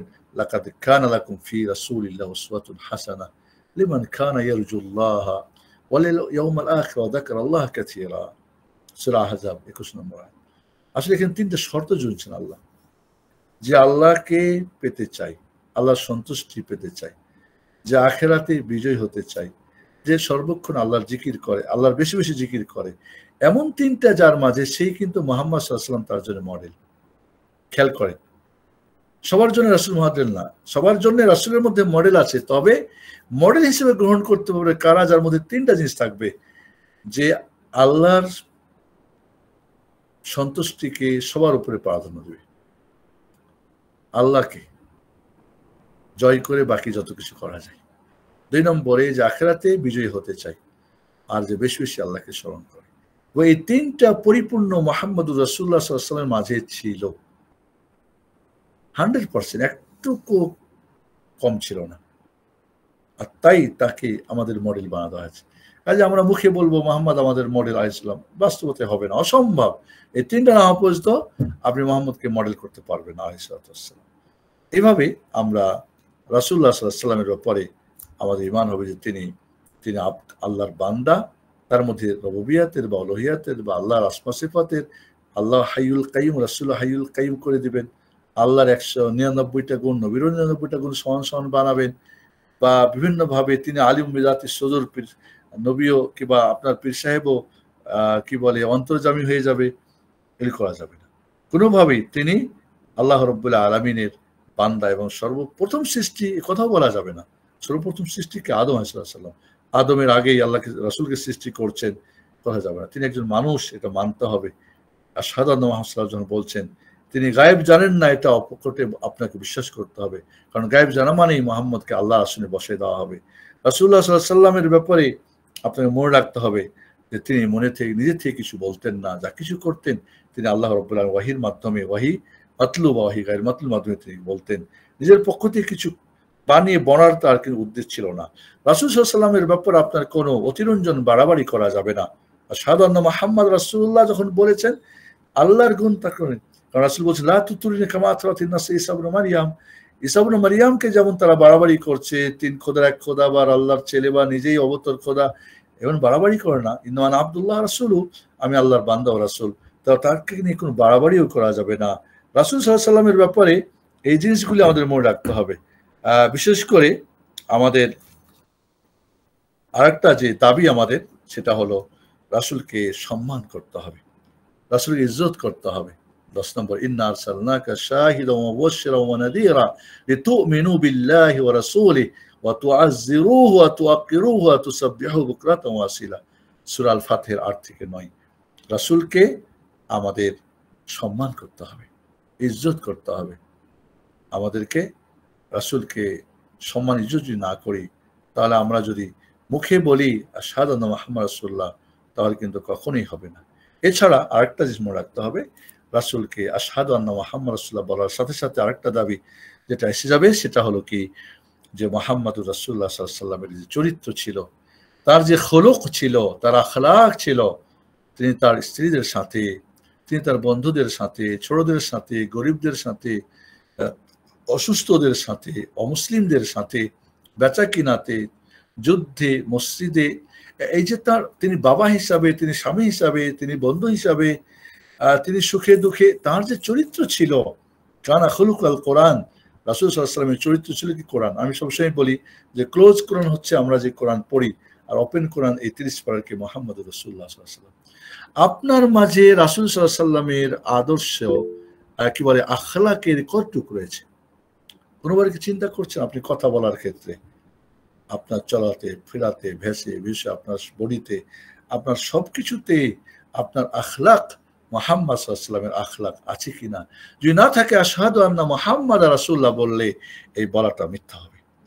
আশা করি আমরা আশহাদু আন্না মুহাম্মাদান রাসূলুল্লাহর অর্থটা জানতে পেরেছি। আজকে আমরা আশহাদু আল্লা ইলাহা ইল্লাল্লাহ দাবি প্রায় 10টা আমরা বলেছি, বা চেয়ে দু একটা বেশি হতে পারে, আমি হিসাব করি নাই। আর আশহাদু আল্লাহ মুহাম্মাদ রাসূলুল্লাহ অর্থ এবং তার 8টা শর্ত এবং প্রায় 10-11টা দাবি আমরা বলেছি। একটাবার ভাবুন যে নবী রাসূল কেন শাহাদাতাইন নিয়ে তো আশহাদু আল্লা ইলাহা ইল্লাল্লাহ আশহাদু রাসূলুল্লাহকে, এই দুইটা ঠিক না হওয়া পর্যন্ত কোনো ইবাদতের প্রয়োজন নাই, করলেও কোনো কাজ হবে না। আপনি সালাত, সিয়াম, রোজা যা কিছু করবেন কোনো ফায়দা হবে না। এই দুইটা ঠিক হতে হবে।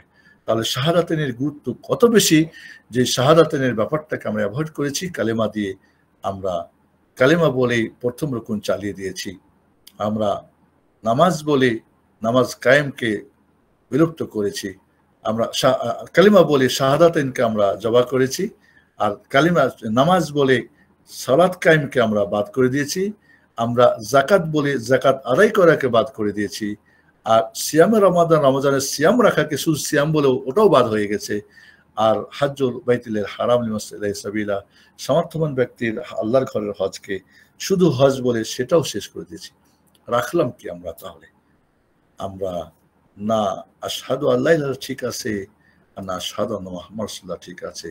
আর সেই জন্যই তো ধর্ম যার যার, পর্ব সবার, দুর্গা ছাড়িয়া দরগা ধরো, ঠাকুর ছাড়িয়া পীর ধরো, এই হলো আমাদের স্লোগান, এই হলো আমাদের শাহাদাতেনকে বিলুপ্ত করার বাস্তবতা। লা হাওলা ওয়ালা কুওয়াতা ইল্লা বিল্লাহ।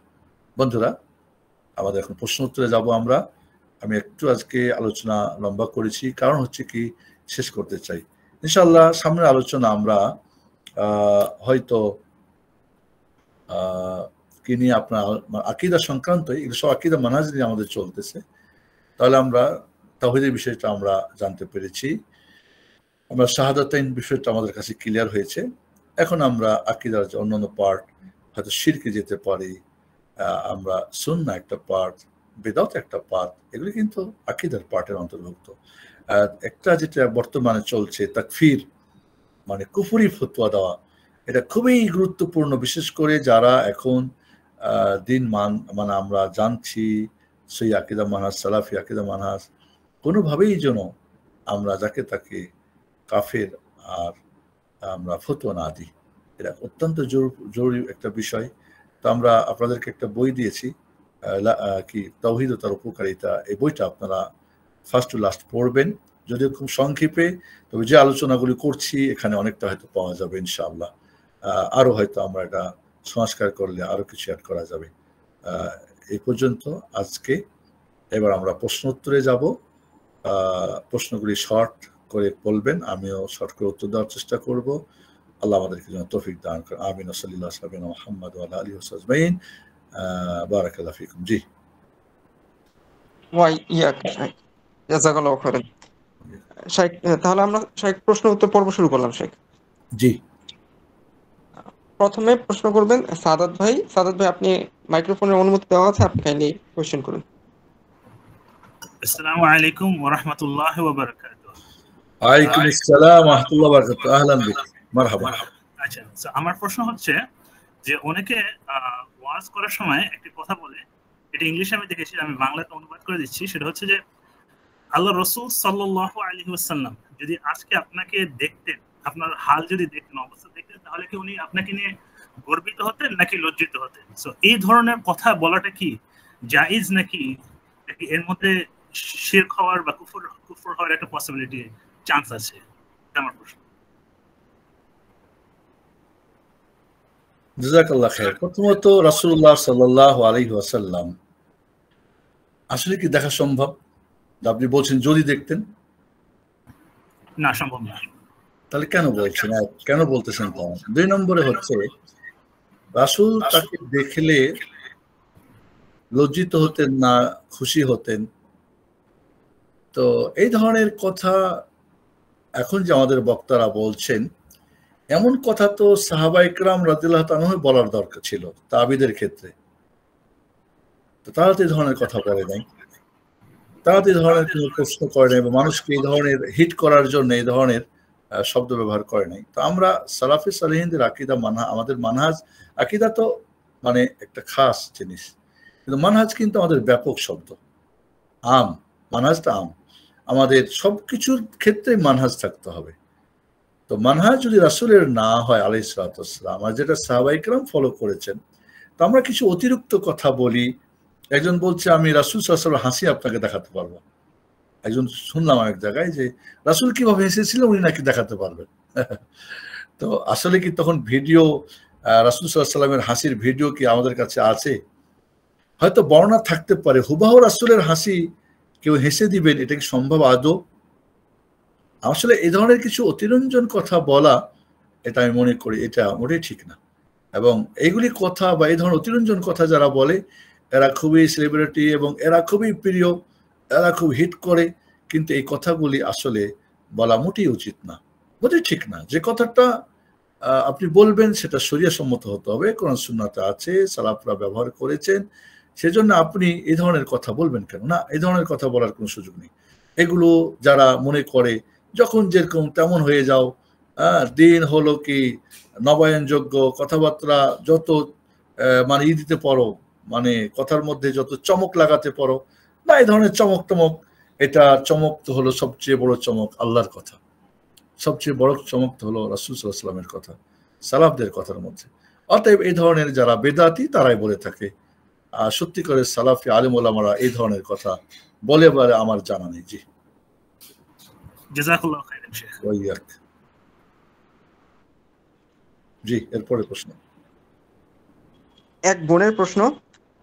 আসসালামু আলাইকুম শাইখ, আমার স্বামী ঝগড়া করে কয়েকবার তালাক বলেছেন। তারপর তিনি এক হুজুরকে জিজ্ঞাসা করেন, তখন হুজুর তাকে বলেন, আপনি আপনার বউকে অন্য কারোর সাথে বিয়ে দেন এবং সেখান থেকে তালাক নেওয়ার পর আপনি তাকে বিয়ে করেন, তখন সে হালাল হবে।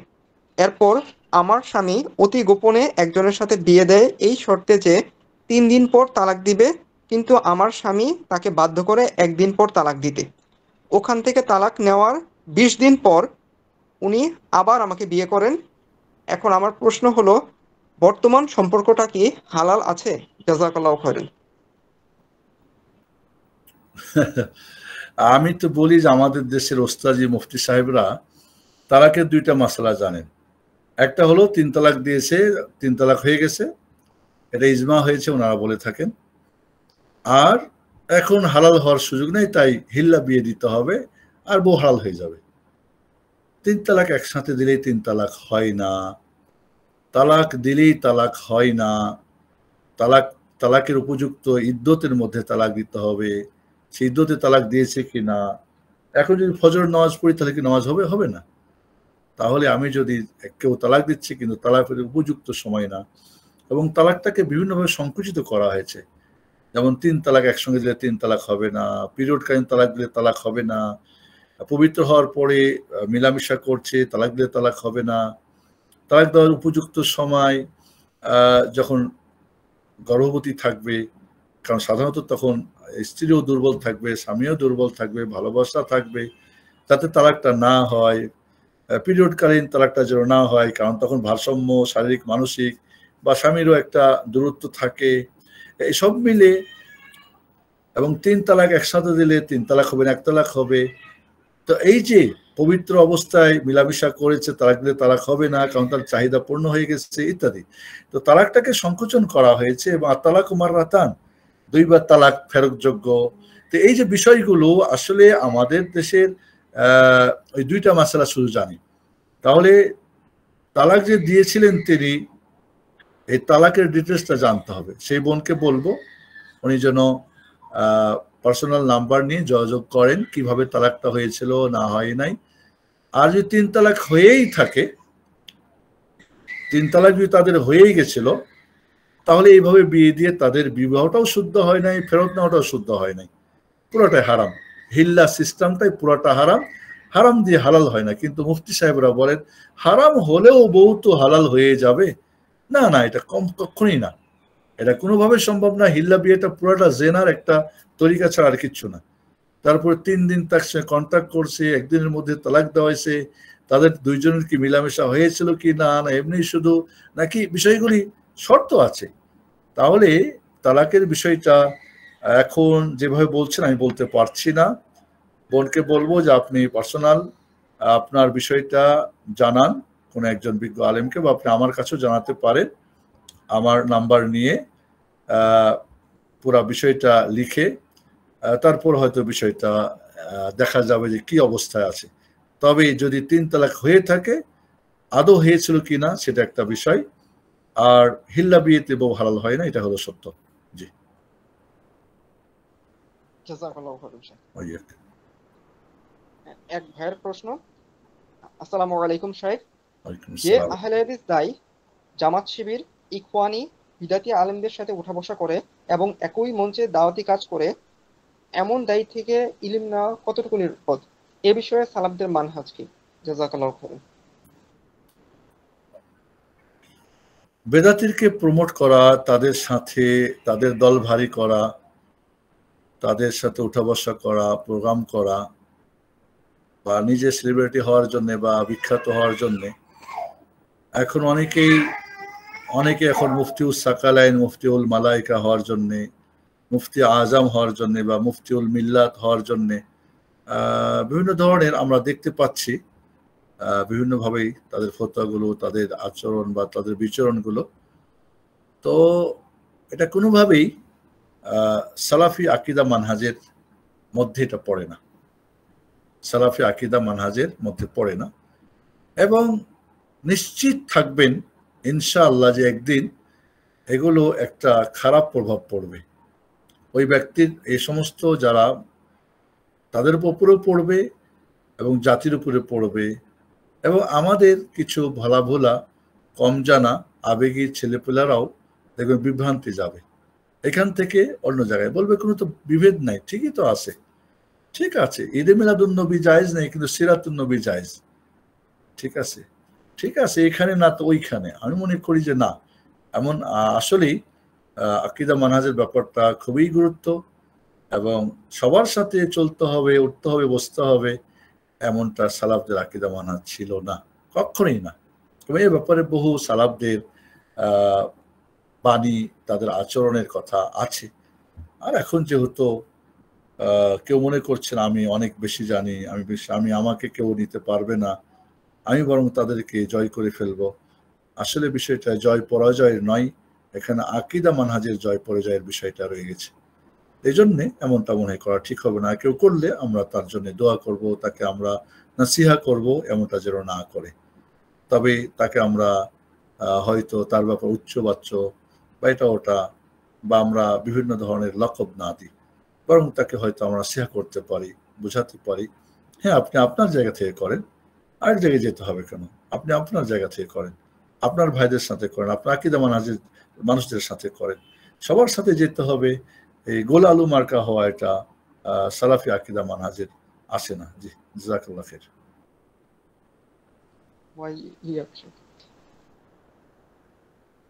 এক ভাইয়ের প্রশ্ন। আসসালামু আলাইকুম। প্রিয় শাইখ, সকাল সন্ধ্যার দোয়ার সময়সীমা কতক্ষণ থেকে কতক্ষণ পর্যন্ত? জাযাকাল্লাহু খাইর। সাবাহ মানে হচ্ছে সকাল, ফজর থেকে নিয়ে সূর্য ওঠা পর্যন্ত সাবাহ। ফজর হয়ে গেছে তখন থেকে নিয়ে সূর্য ওঠা পর্যন্ত। আপনি এই দোয়াগুলি এমন তো হতে পারে যে নামাজ অনেক সময় দেরি হয় আমাদের, পৌনে 1 ঘন্টা 40 মিনিট পরে নামাজ শুরু হচ্ছে, মসজিদে গিয়ে 2 রাকাত কি বলে ফজরের সুন্নত পড়ে সুযোগ পেয়েছেন, দোয়া শেষ করে দেন সকালের, সমস্যা নেই।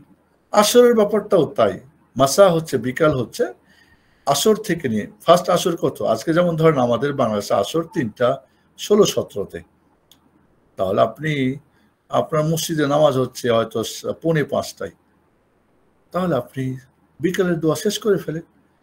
যারা জামাত, অনেকে মনে করে বুঝি আসরের নামাজ পড়ে আসরের নামাজের পর থেকে সূর্য ডোবা পর্যন্ত, ফজরের নামাজ থেকে নিয়ে সূর্য ওঠা পর্যন্ত না।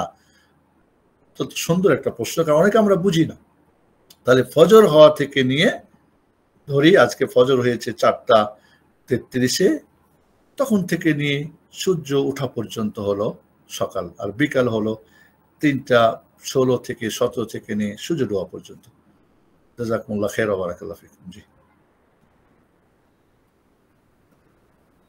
এক ভাইয়ের প্রশ্ন। আসসালামু আলাইকুম। ওয়ালাইকুম আসসালাম।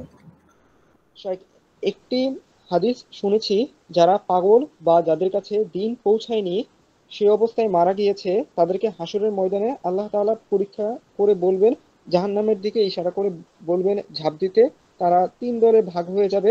এক দল সেই দিকে দৌড় দিবে, আরেক দল দৌড় দিবে পেছনে বা তাকাবে, আরেক দল দৌড় দিবে না। আল্লাহ তাদের জিজ্ঞাসা করবেন কেন দৌড় দিলে? তারা বলবে এটা তো আপনার আদেশ। 2 দল জান্নাতে যাবে। যারা দৌড় দেয়নি, হুকুম না মানার কারণে জাহান্নামে যাবে। ভাইয়ের প্রশ্নটা তো অস্পষ্ট। বুঝছি প্রশ্নটা। প্রথম অংশটা আমার মনে পড়ছে সেই মুহূর্তে, তবে 3 ভাগ করা হবে এই জায়গাটা আমার কাছে এখন এই মুহূর্তে আমার কাছে অস্পষ্ট, বা কিভাবে আছে শব্দগুলো দেখতে হবে একটু। তবে আল্লাহ পরীক্ষা করবেন, পরীক্ষা করেই এবং পাগলও যদি হয়, তারা অরিজিনালি পাগল হয়, তো তারা তো আদেশ মালুক, আর কারণ তাদের উপর তো কোনো ধর্মকর্ম নেই। কারণ 3 ব্যক্তির থেকে আল্লাহ কলম উঠিয়ে নিয়েছেন, যারা শিশু সাবালক হওয়া পর্যন্ত, পাগল মানে তার সুস্থ বিবেক আসা পর্যন্ত, এবং ঘুমন্ত ব্যক্তি ঘুম ভাঙা পর্যন্ত, তাদের কিছুই নেই। তাহলে পরীক্ষা করবেন আল্লাহ রাব্বুল আলামিন। তো ওই কিয়ামতের ময়দানে কি পাগল ভালো হয়ে যাবে? তখন বুঝবে যে সামনে গেলে জাহান্নামে পড়ে যাব? এটা না। যেহেতু বিষয়টা আমাকে দেখতে, আমার মনে হয় তফসিলটা এভাবে আছে কি না আমার মনে পড়ছে না। তো পরীক্ষা করবেন আল্লাহ রাব্বুল আলামিন, এটা ঠিক। পরীক্ষাটা কিভাবে 3টা ভাগ হবে, 2 ভাগ জান্নাতে যাবে, 1 ভাগ জাহান্নামে, এই বিষয়টা আমার এই মুহূর্তে মনে পড়ছে না হাদিসটার অংশটা। দেখবো ইনশাআল্লাহ, পরবর্তীতে বলার চেষ্টা করবো ইনশাআল্লাহ। রাব্বুল আলামিন যেন তৌফিক দান করেন। জি। বারাকাল্লাহু ফিক।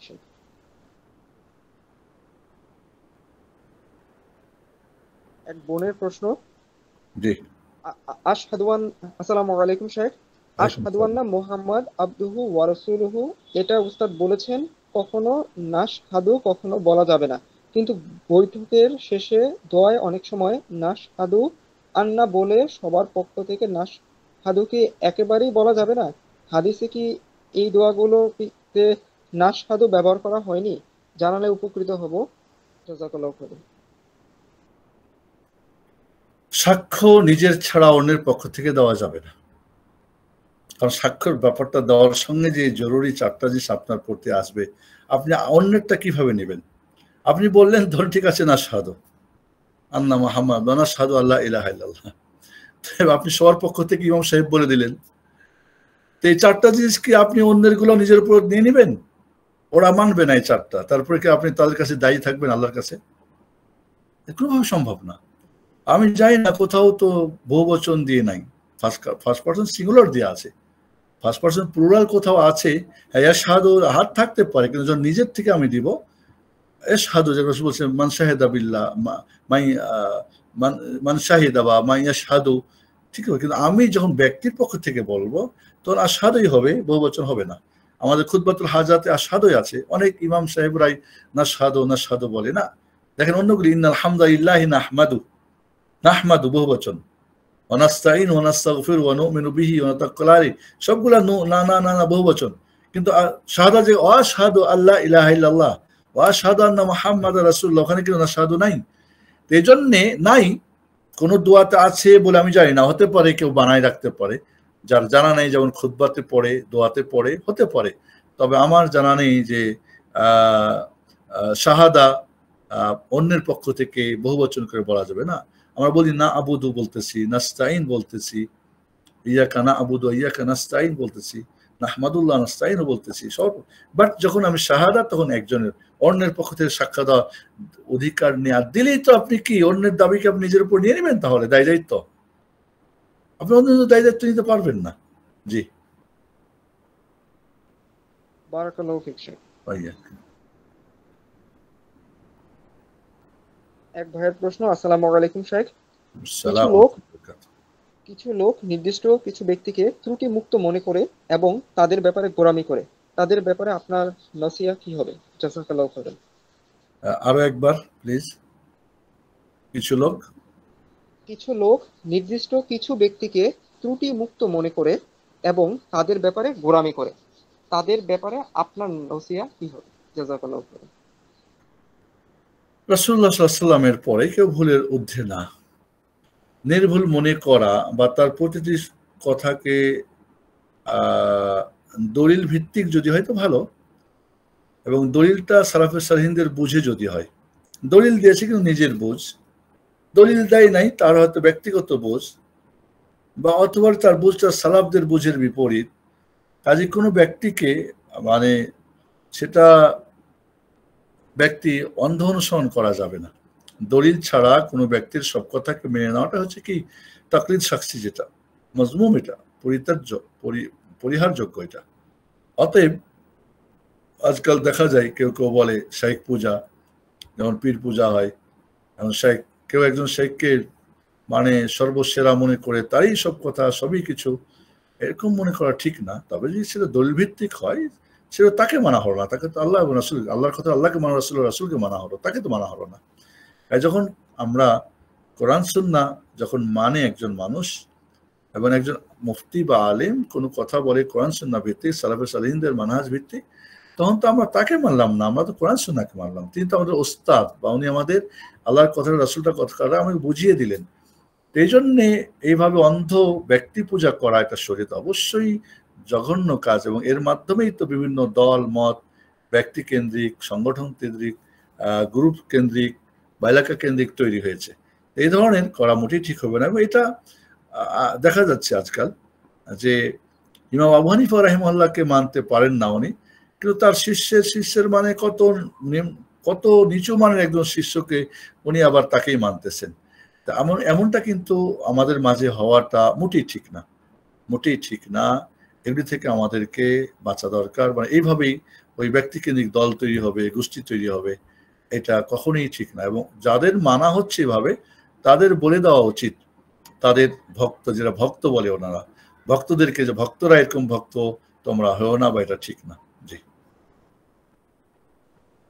বারাকাল্লাহু ফিক শেখ। ওয়াইয়াকুম। পরবর্তী প্রশ্ন। আসসালামু আলাইকুম শেখ।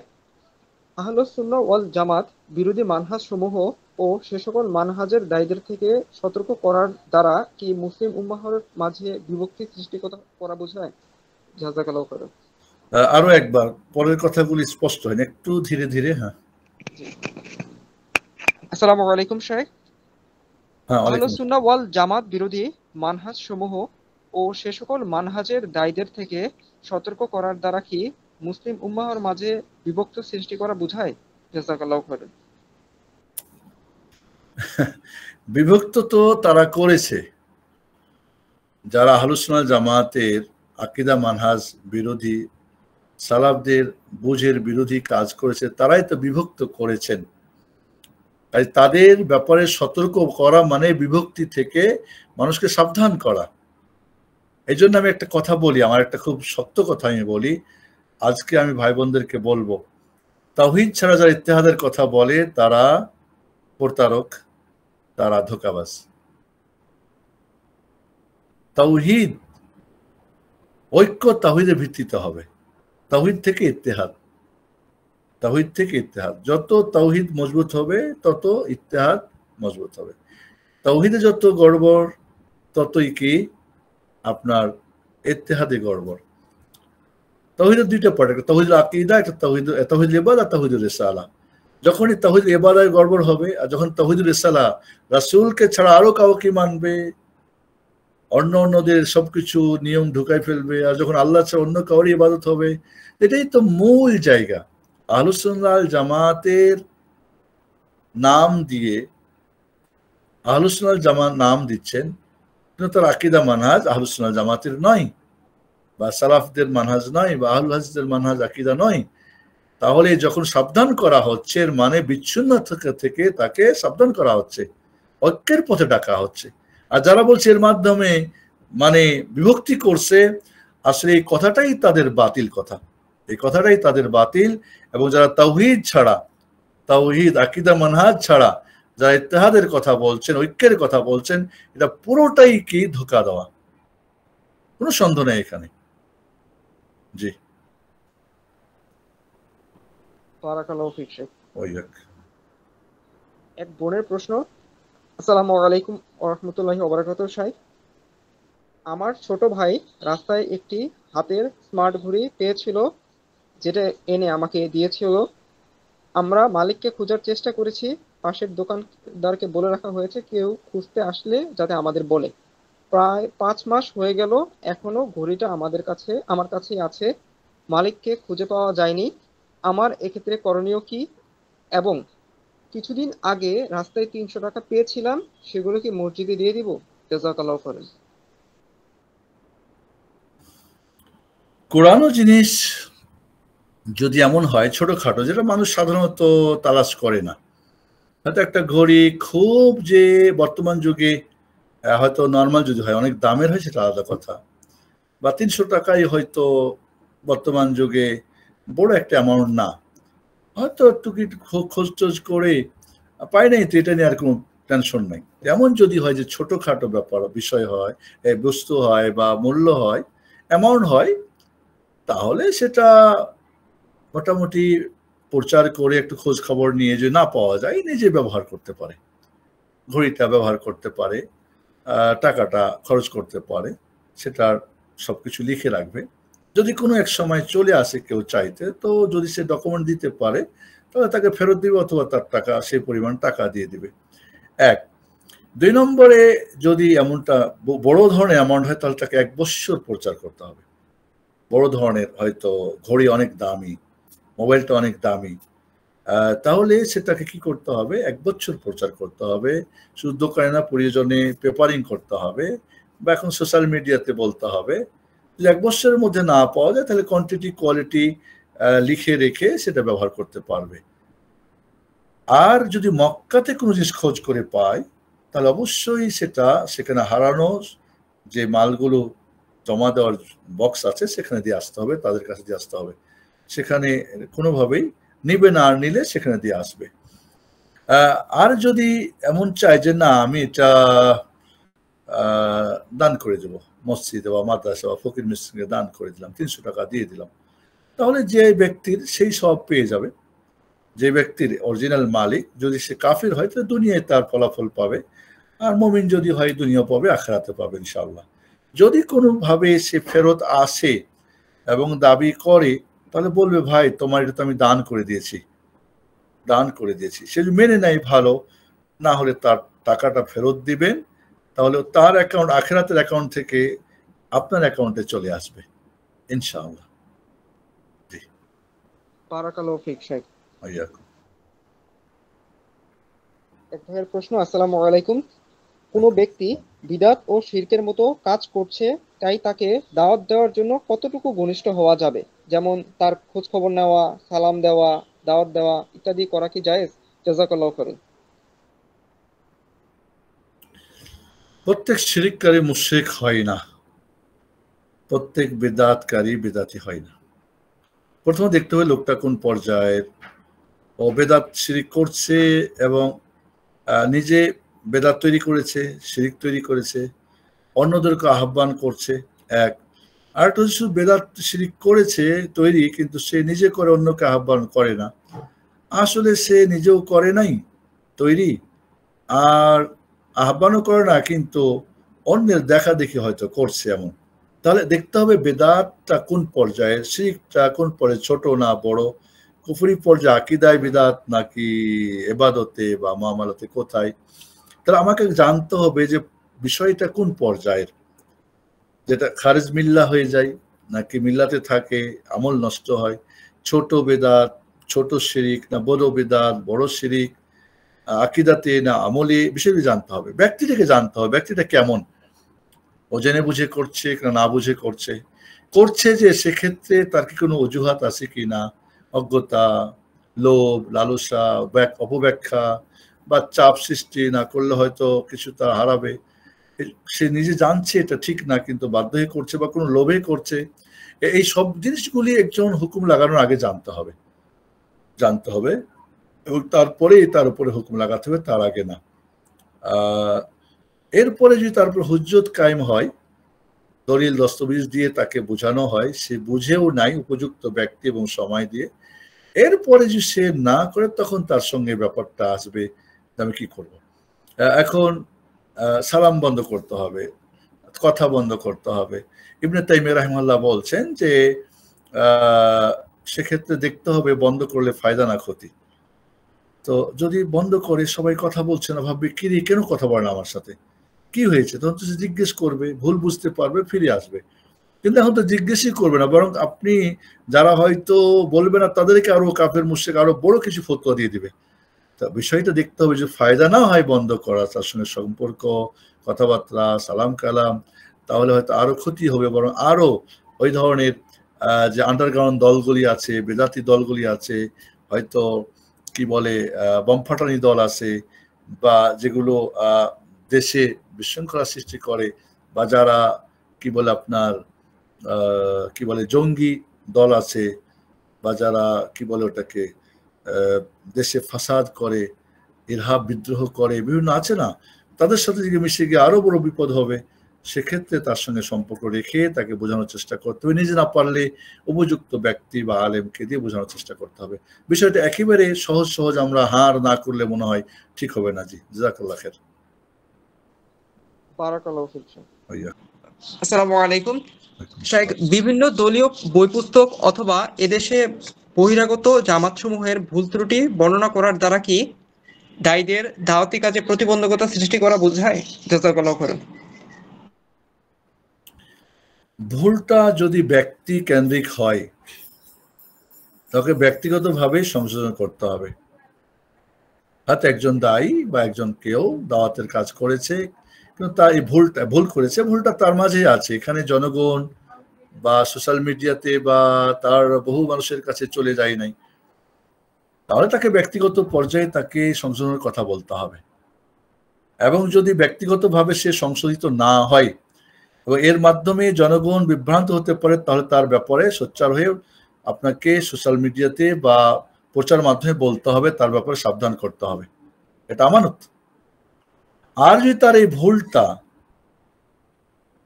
জনগণ পর্যায়ে চলে যায়, সোশ্যাল মিডিয়ায় চলে গেছে, তাহলে তো অবশ্যই এক দুইজন না, এবং যে যত বড় গলাবাজ, যে যত বড়, তার কথাই তো বেশি দুনিয়ায় ছড়িয়ে যাচ্ছে, তার ভক্তরা ছড়াই দিচ্ছে, লক্ষ কোটি মানুষের মাঝে তার ভ্রান্তি ছড়িয়ে গেছে। এখন বলবেন তাকে নসিহা করলে হবে?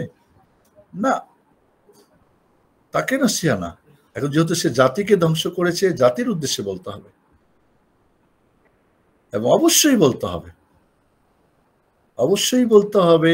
তবে বলার ক্ষেত্রে দেখতে হবে এই বলার মধ্যে ফায়দা বেশি না ক্ষতি বেশি, ফাসাদ বেশি নাকি কি বেশি, সেটা চিন্তা ভাবনা করেই বলতে হবে। তবে এইভাবেই অনেকেই বলে যে কেন তাহলে তাকে বলে নাই, তো উনি কি তার মাঝে রেখেছেন ভুলটা? উনি জনগণকে ভুল বুঝিয়েছেন কেন? আমি জনগণকে তো আমাকে বুঝাতে হবে।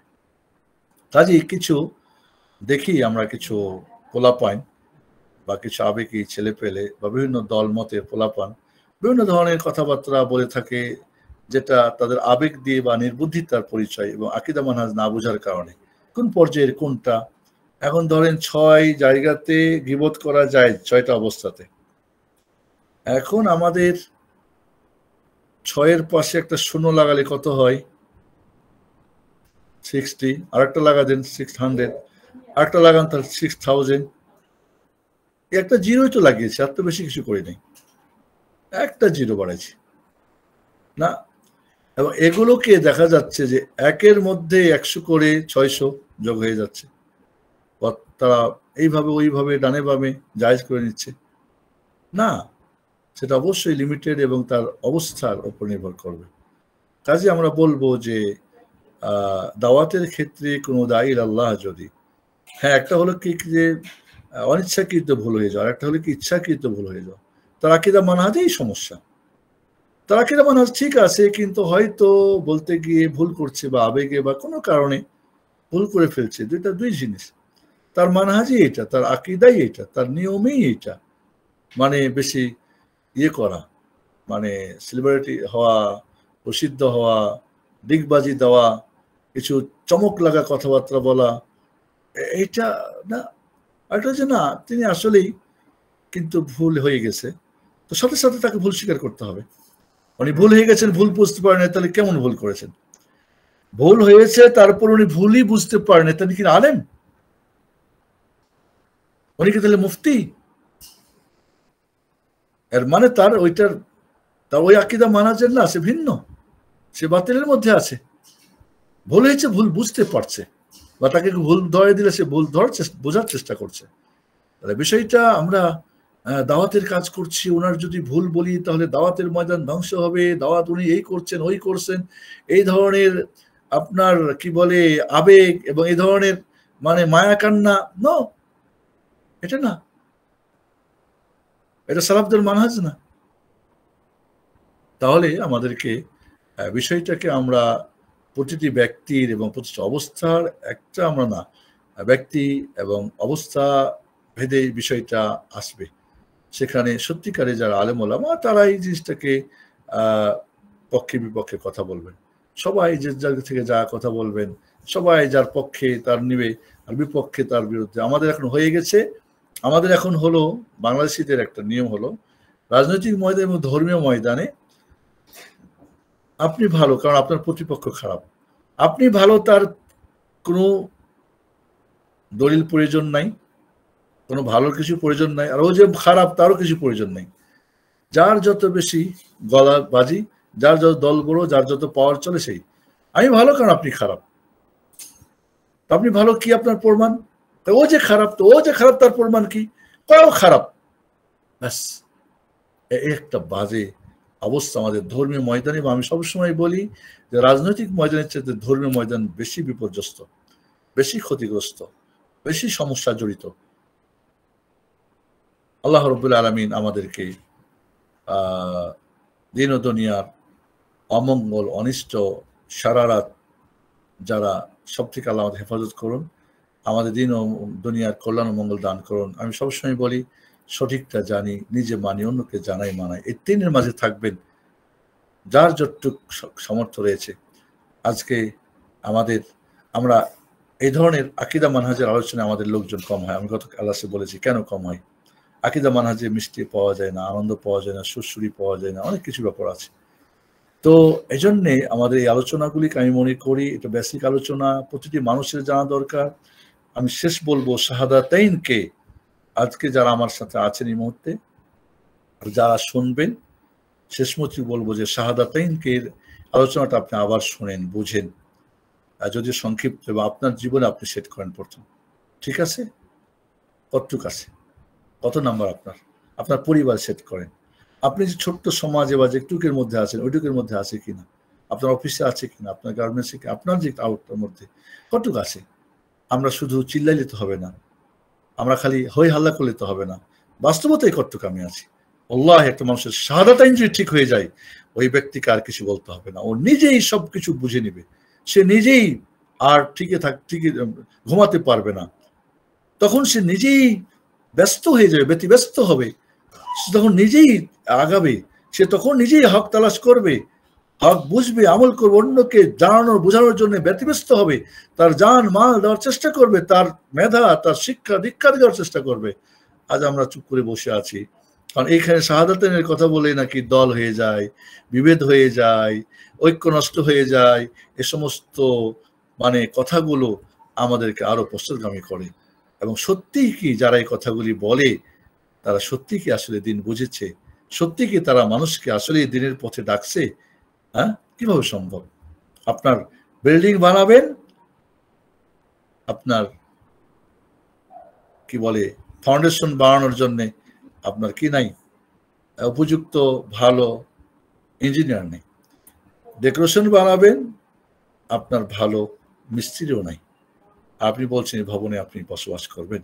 এই ইসলামের ভবনটাকে তার আকীদা মানহাজ ঠিক হলে তার প্রতি ইসলামের বাকিগুলো আসবে। নড়বড় একটা আপনি ঘরের মধ্যে বসে আছেন, যে কোনো মুহূর্তে যে কোনো দিকে পড়ে যায়, পড়েও যাচ্ছি আমরা। আমাদের আকীদা ঠিক নাই, মানহাজ ঠিক নাই, যে কোনো ঝড় তুফানে যে কোনো অবস্থাতে আমরা ডানে বামে চলছি, উত্থান পতন করছি, আর ভাবছি আমি ঠিক আছি, আমরা ঠিক আছি। এমন মানুষ দিয়ে তো দিন আসলে হয় না।